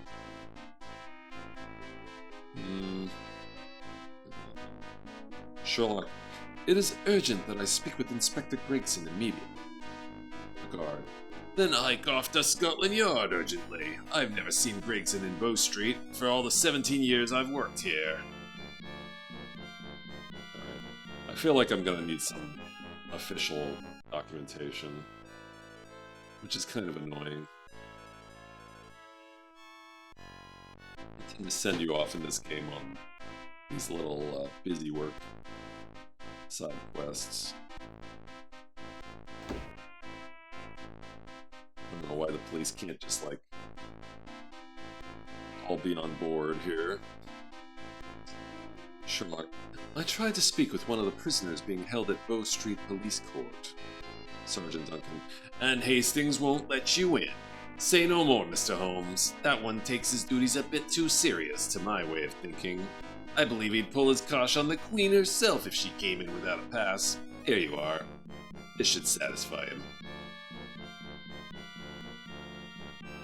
Sherlock, thank you, Sergeant. Perfect. See what I mean? It's like, was this really necessary, having me go to Scotland Yard just to talk to someone and get a piece of paper? This kind of slows things down. But this is otherwise really been a really good game.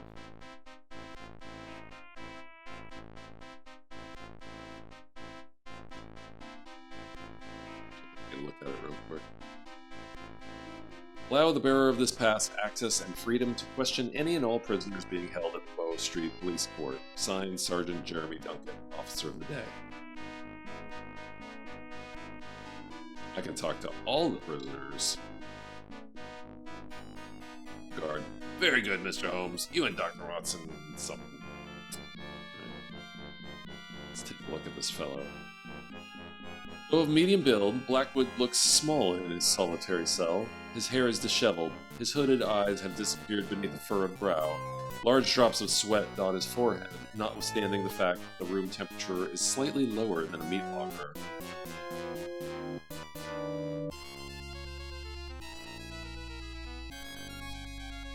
Sherlock. I have evidence that will put a rope around your neck before Christmas, Blackwood. Confess. George Blackwood.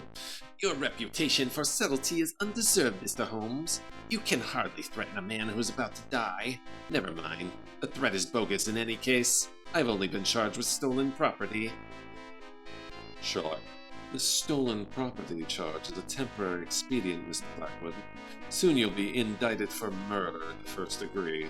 Now here's a friendly word. Once the English judicial system traps a capital criminal in its capacious maw, it chews on him like a piece of tough mutton, and after it breaks him down, it unceremoniously spits him out like a repulsive piece of gristle. Would you not wish to spare yourself that aggravation? You're gonna jump out. Oh, well, thank you for the raid, and thank you for stopping by, Chunky Code Monkey, and thank you for the compliment. I do my best with the voices, though I don't think I'm always very consistent with them, but yeah, you have a good night. Good night, Chunky. Thank you so much.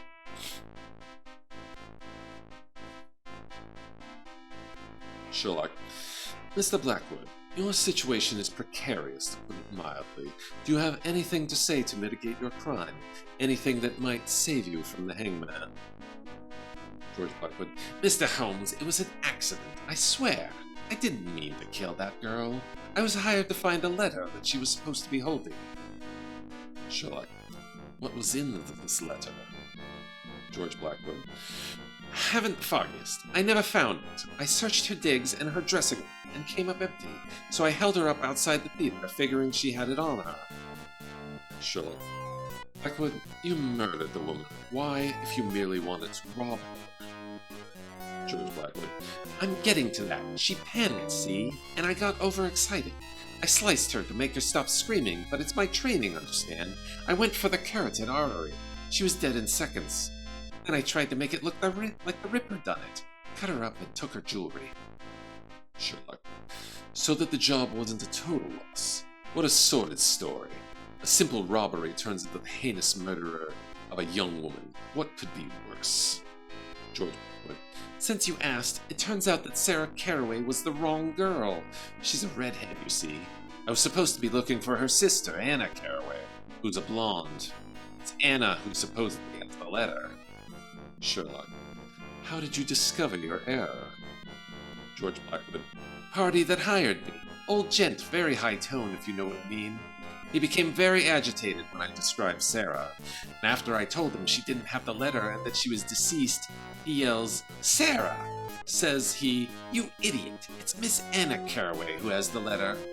"I beg your pardon," says I, "but you never told me her Christian name. You just said her name was Carraway." The nerve of some people. I just left him standing there in St. James Park, fuming at the sky. Sherlock, who is this gentleman? Said his name was Fitzroy, but I'm certain that's a lie. People lie to me when they need my services. It's a sad commentary on human nature, isn't it? Sherlock, why did he hire you? George Blackwood, I've got a tiny reputation among the upper classes. I've done halfpenny strong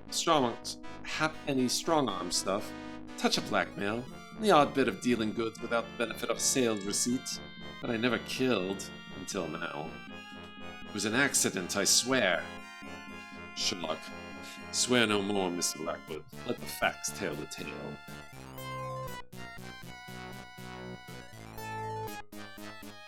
As long as I'm having fun? Yeah, I'm having fun. Oh yeah, definitely. I'm sure he's gone by now. Guess we'll do another shout out for Chunky Code Monkey.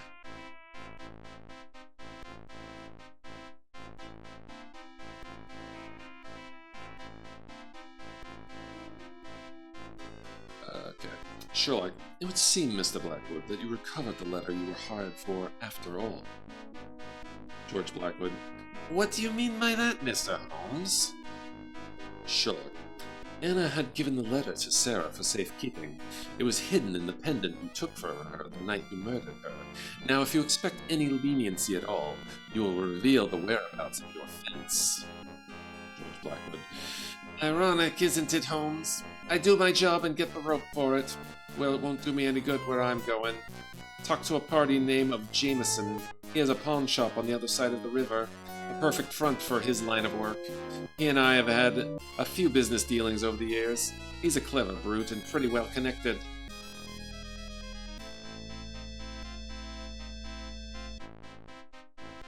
Sherlock, do you have anything more to tell us, Mr. Blackwood? George Blackwood, I've copped up everything I know. I hope you can save me from swinging. Sherlock, truth to tell, Blackwood, I doubt it. But you knew that, didn't you? You may feel better with a clear conscience. I, unfortunately, do not.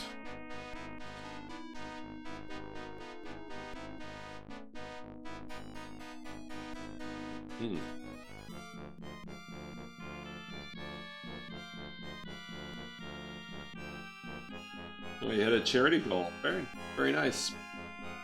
Congratulations. Yeah, I should look into that.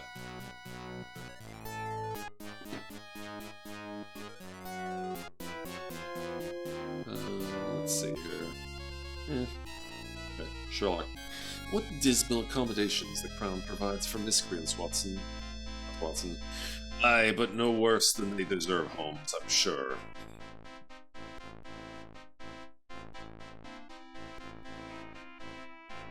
Sherlock, what a hideous and tangled web has been woven, Watson. Dr. Watson, it boggles the mind, Holmes. Mine is fairly reeling. What a horrible crime.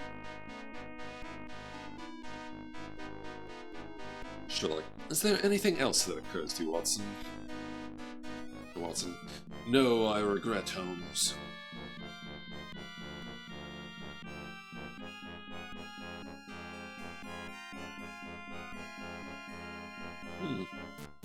Sherlock, have the prisoners had any visitors, guard? The guard, not during my watch, Mr. Holmes. Sherlock, have your prisoners said anything, guard? Guard, nothing I could repeat in polite society, Mr. Holmes. Alright, on my way. Oops.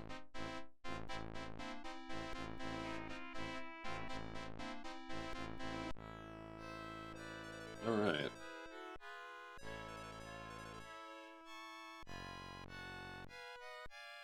really wish I knew how much was left of this game. It seems like I'm pretty close. But this is like normally the time I would be wrapping things up. I really feel like I'm close, and I don't have work tomorrow, so I'll keep going. Although that reminds me...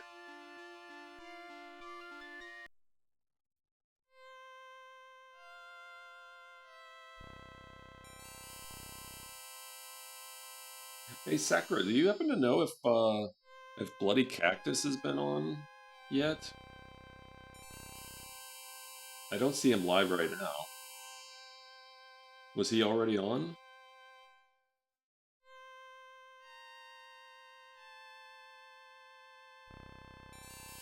With its worn ebony tuning pegs and artificially aged walnut veneer, this instrument is masquerading as a handcrafted 18th century Italian violoncello. In point of fact, the instrument was produced in a Cheapside factory sometime in the last decade.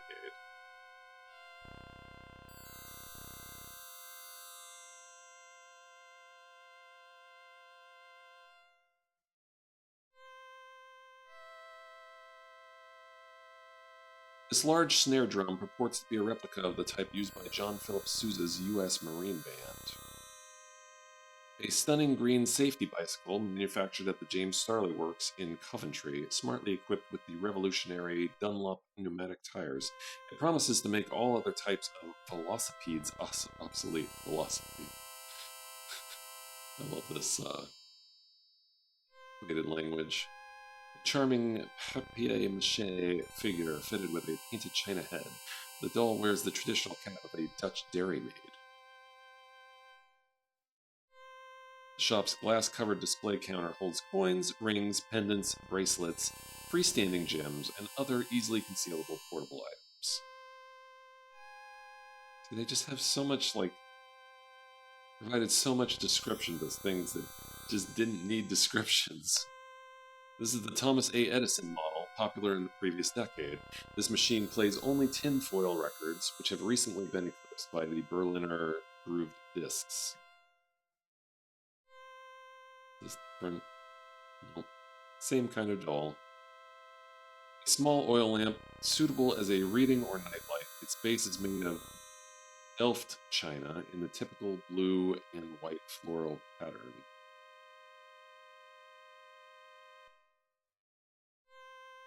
Display counter, display counter.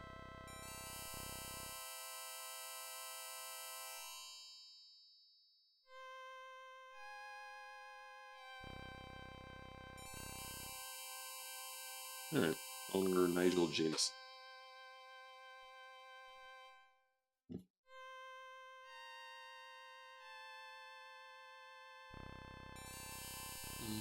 Let's be coy for starters. Sherlock, I would like to buy a few items and perhaps some information. Nigel Jameson. All items are priced as marketed, though prices are negotiable. Information will certainly carry a slightly higher price tag unless you simply require directions. Alright, I'll just cut to the chase then. Sherlock, I have good reason to believe that you have recently come into illegal possession of an oval-shaped ivory pendant on a heavy gold chain. Nigel Jameson, you may have reason to believe, sir, but do you have evidence?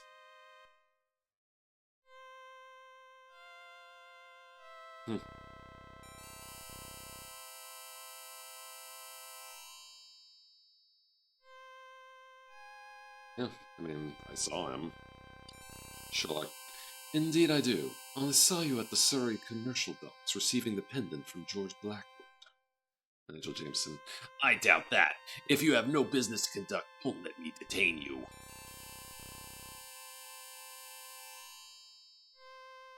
Okay. Well, yeah, Blackwood fingered him. Sherlock, I do indeed. George Blackwood himself gave me your name from his cozy cell in Bow Street. Nigel Jameson, if you would believe the word of an incarcerated criminal, sir, you are a fool. Good day.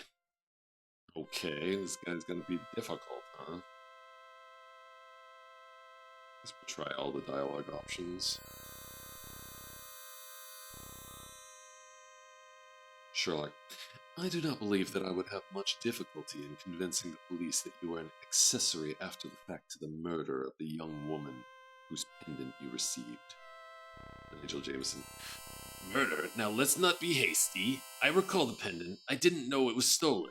I can't determine the true provenance of every item in the shop. I can't guarantee the legitimacy of every transaction. I'm a man of business. I rely on the good faith of my... Sherlock. Save it for Inspector Straw, Mr. Jameson. Where is the pendant? Nigel Jameson. I sold it, almost right after I got hold of it, to a private inquiry agent named Moorhead.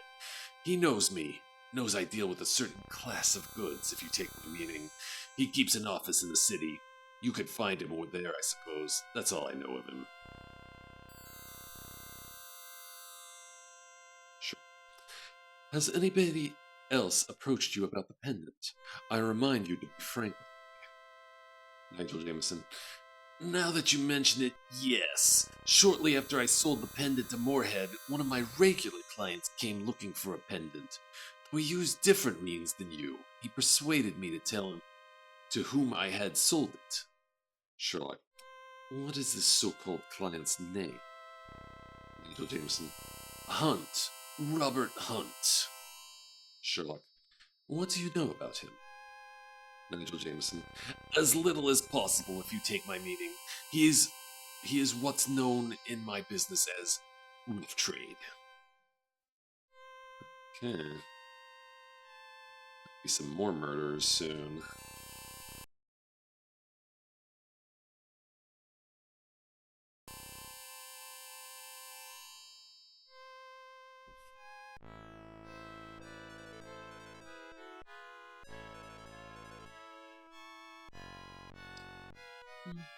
Maybe I'm not as close to the end as I thought.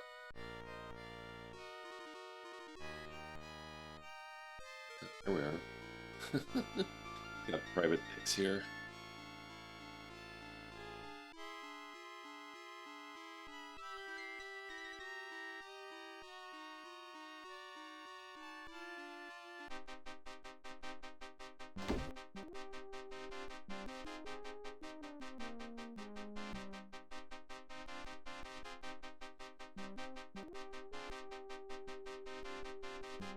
A framed photo taken from the Aberdeen Illustrated Gazette. The picture shows a stern-faced provincial constable and carries the caption, Officer Gardner foils burglary attempt. The man is of middle years and of otherwise undistinguished appearance.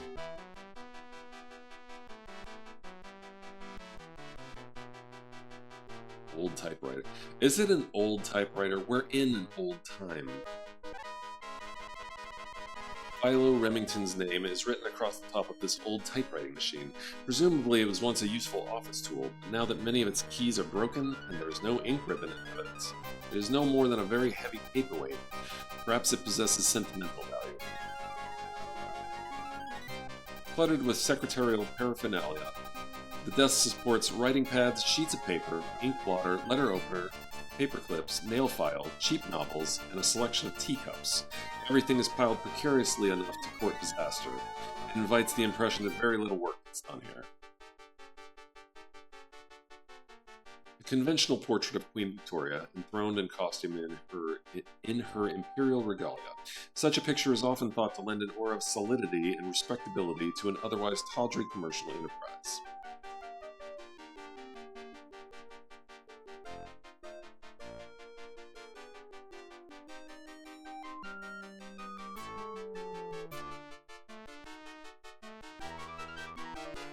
Pneumatic tube. Interesting. The tube appears to penetrate the wall of the room behind the door. If it works properly, the tube serves as a convenient means of communication between officers and reduces the risk of strained vocal cords.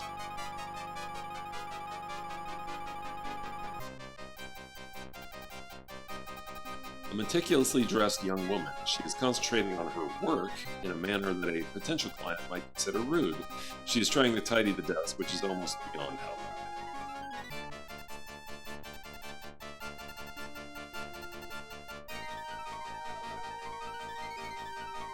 Let's just go straight in. locked. She was gonna stop me.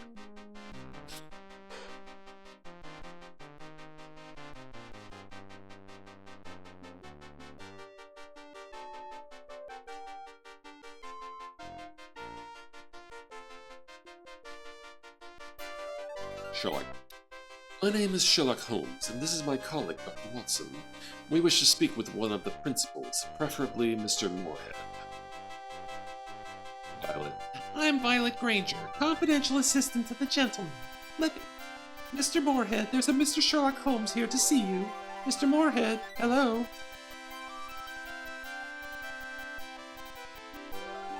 He must have stepped out while I was on my tea break. Ah yes, here's a note. Back in an hour or two, HM. You can leave your card if you like.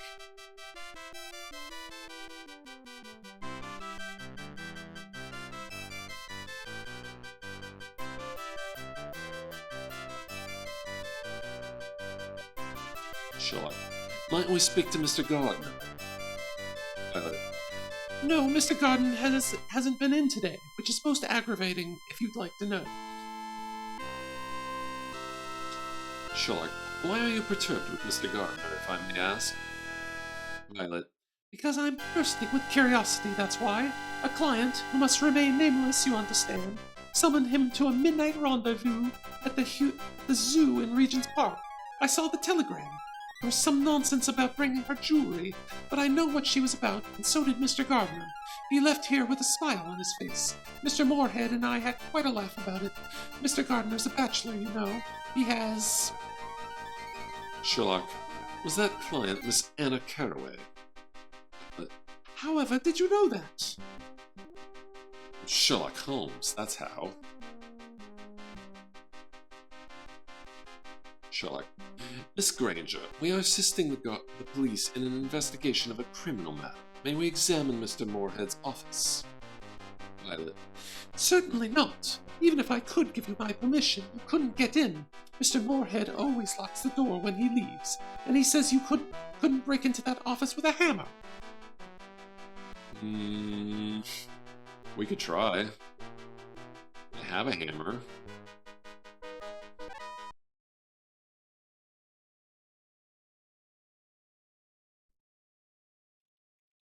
Give it dicks.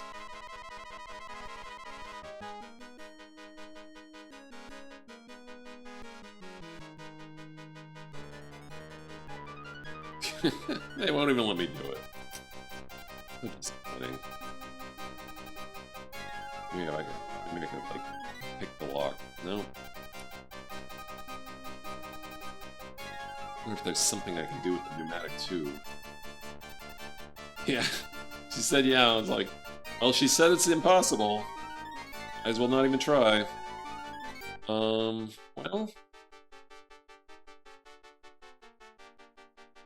She did say, well, okay, let me start with, maybe I can actually give her my card, which would be almost a first. Oh, there we go. Sherlock, please make sure that Mr. Moorhead receives this. It is imperative that we speak with him as soon as possible. I'll make sure he contacts you at his earliest convenience.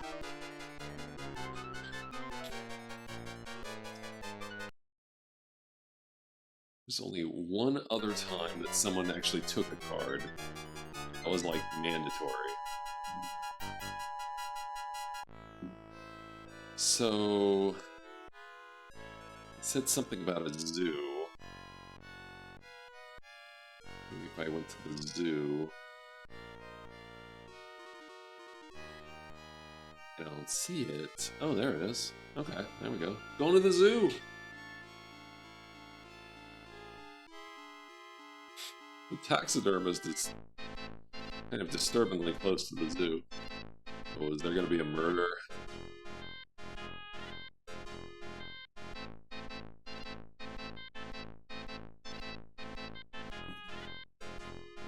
Sherlock. Good morning, Constable. I've never known one of Inspector Gregson's men to draw zoo duty. Constable Dugan. Oh, it's you, Mr. Holmes. There's been a spot of trouble here, but we have it well in hand. We're limiting access to the zoo until we complete our investigation. Sherlock. What has happened? Constable Dugan. Well, confidential like. A man has been killed under mysterious circumstances, if you take my meaning. Sherlock. Indeed, I do. Perhaps Inspector Gregson could use some assistance? Constable Dugan. I'm sure he could, Mr. Holmes, though he's not likely to admit it. He's in a foul mood today, sir. Watch your step, won't you? You'll find him blustering beyond the elephant's cage. Okay. Mr. Holmes, Dr. Watson, go right in. Meeting gates. There's an elephant. The elephant is a female Indian pachyderm. She appears well cared for, healthy, and as happy as a caged animal can be.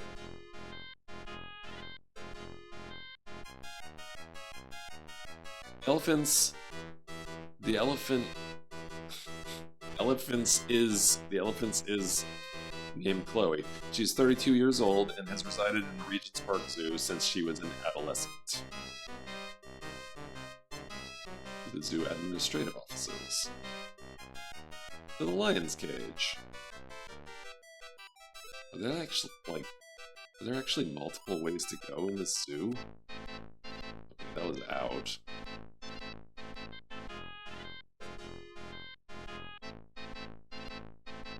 This one.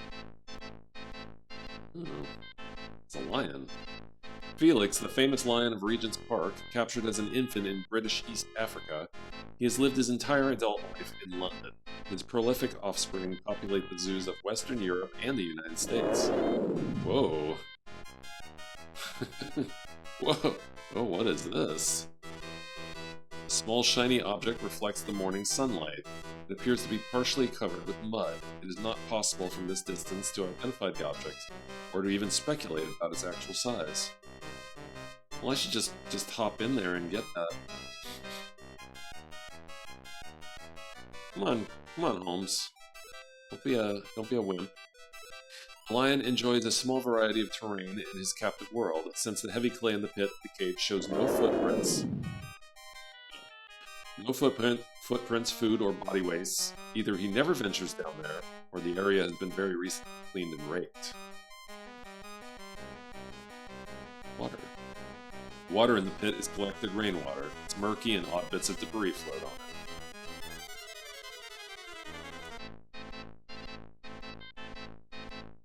I wonder if I can get that somehow. It's not this rope.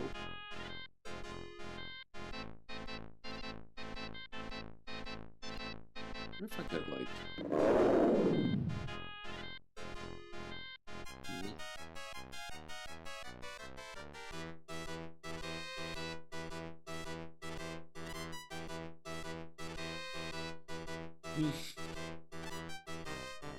see what Watson has to say about this.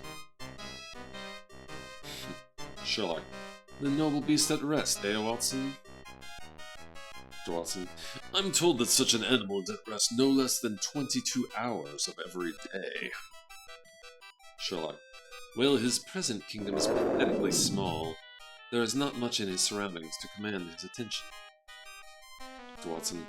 And little to command ours, I should say. Sherlock. Don't be over hasty, Watson. Remember that careful observation is the foundation of good detective work.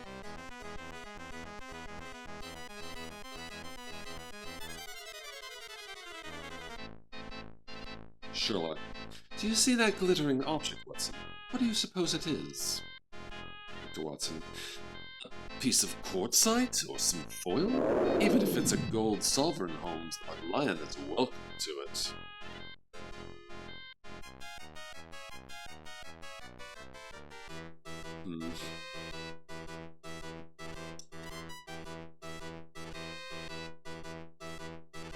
You know what?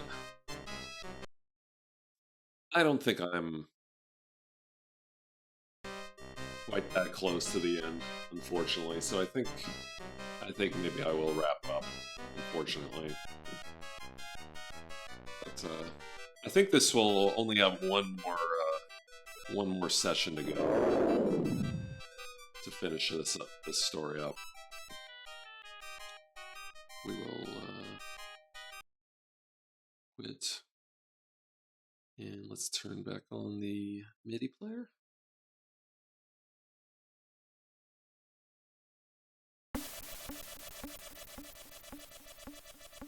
the so apparently these devs, which was Mythos, they clearly not of the Sierra model of letting you die a million times. I have got all zeros in my stats so far. So drunk, yeah, it's it's not the best. If you've got any advice of something that runs in DOS, has this kind of cool display, then I'm all ears. Anyways, so this is the end of December for me. Mega mid, huh? Okay. Writing that down. Mega mid. Okay. Dream Harrier Live. Right. Yeah. Okay, cool. I'll look into that. Although I don't know if I'll even be really using something like this anymore. Probably go back to my soundtrack that my old style soundtrack. Now that December is over. And I have not finished a single game unless you count Knee Deep in the Dead, which is just, one episode of Doom. Oh well. Apparently I picked a few longer games here. Let's see who we can go visit.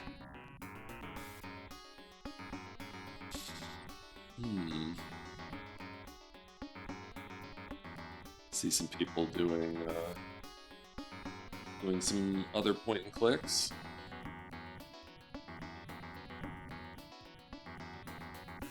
Or Copert's doing Shadowcaster. That's interesting.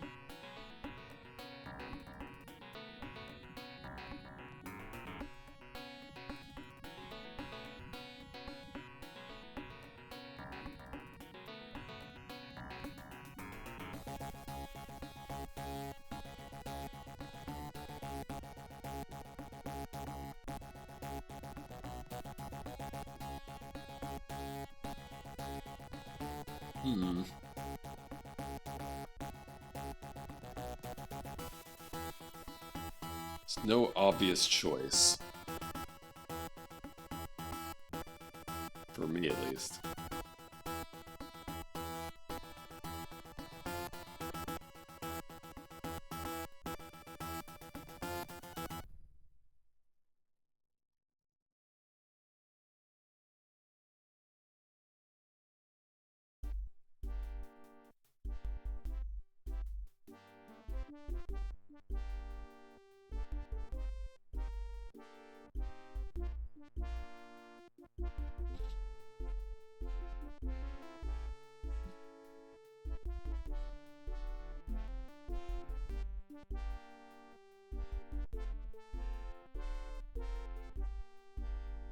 Sorry, this is always my toughest part, like just deciding. Yeah, no, I did raid Copert like what was it, 2 weeks ago, I think. Which I mean, no, I would be happy to again, but I did raid him fairly recently. Yeah, I don't generally care either, but I just thought, with the spirit of December, like I don't see anyone who really particularly needs more attention.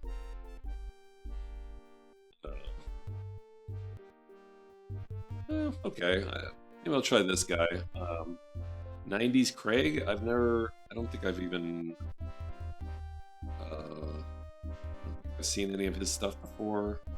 He's doing The Seventh Guest, so that's like another kind of puzzle adventure game. I'll try that. And I'm sure, if Copert streams during this time regularly, I'm sure we'll raid him again, definitely. Because he streams stuff that's partial to. So we'll try, what was that again? 90s guy? 90s Craig? Okay, 90s Craig.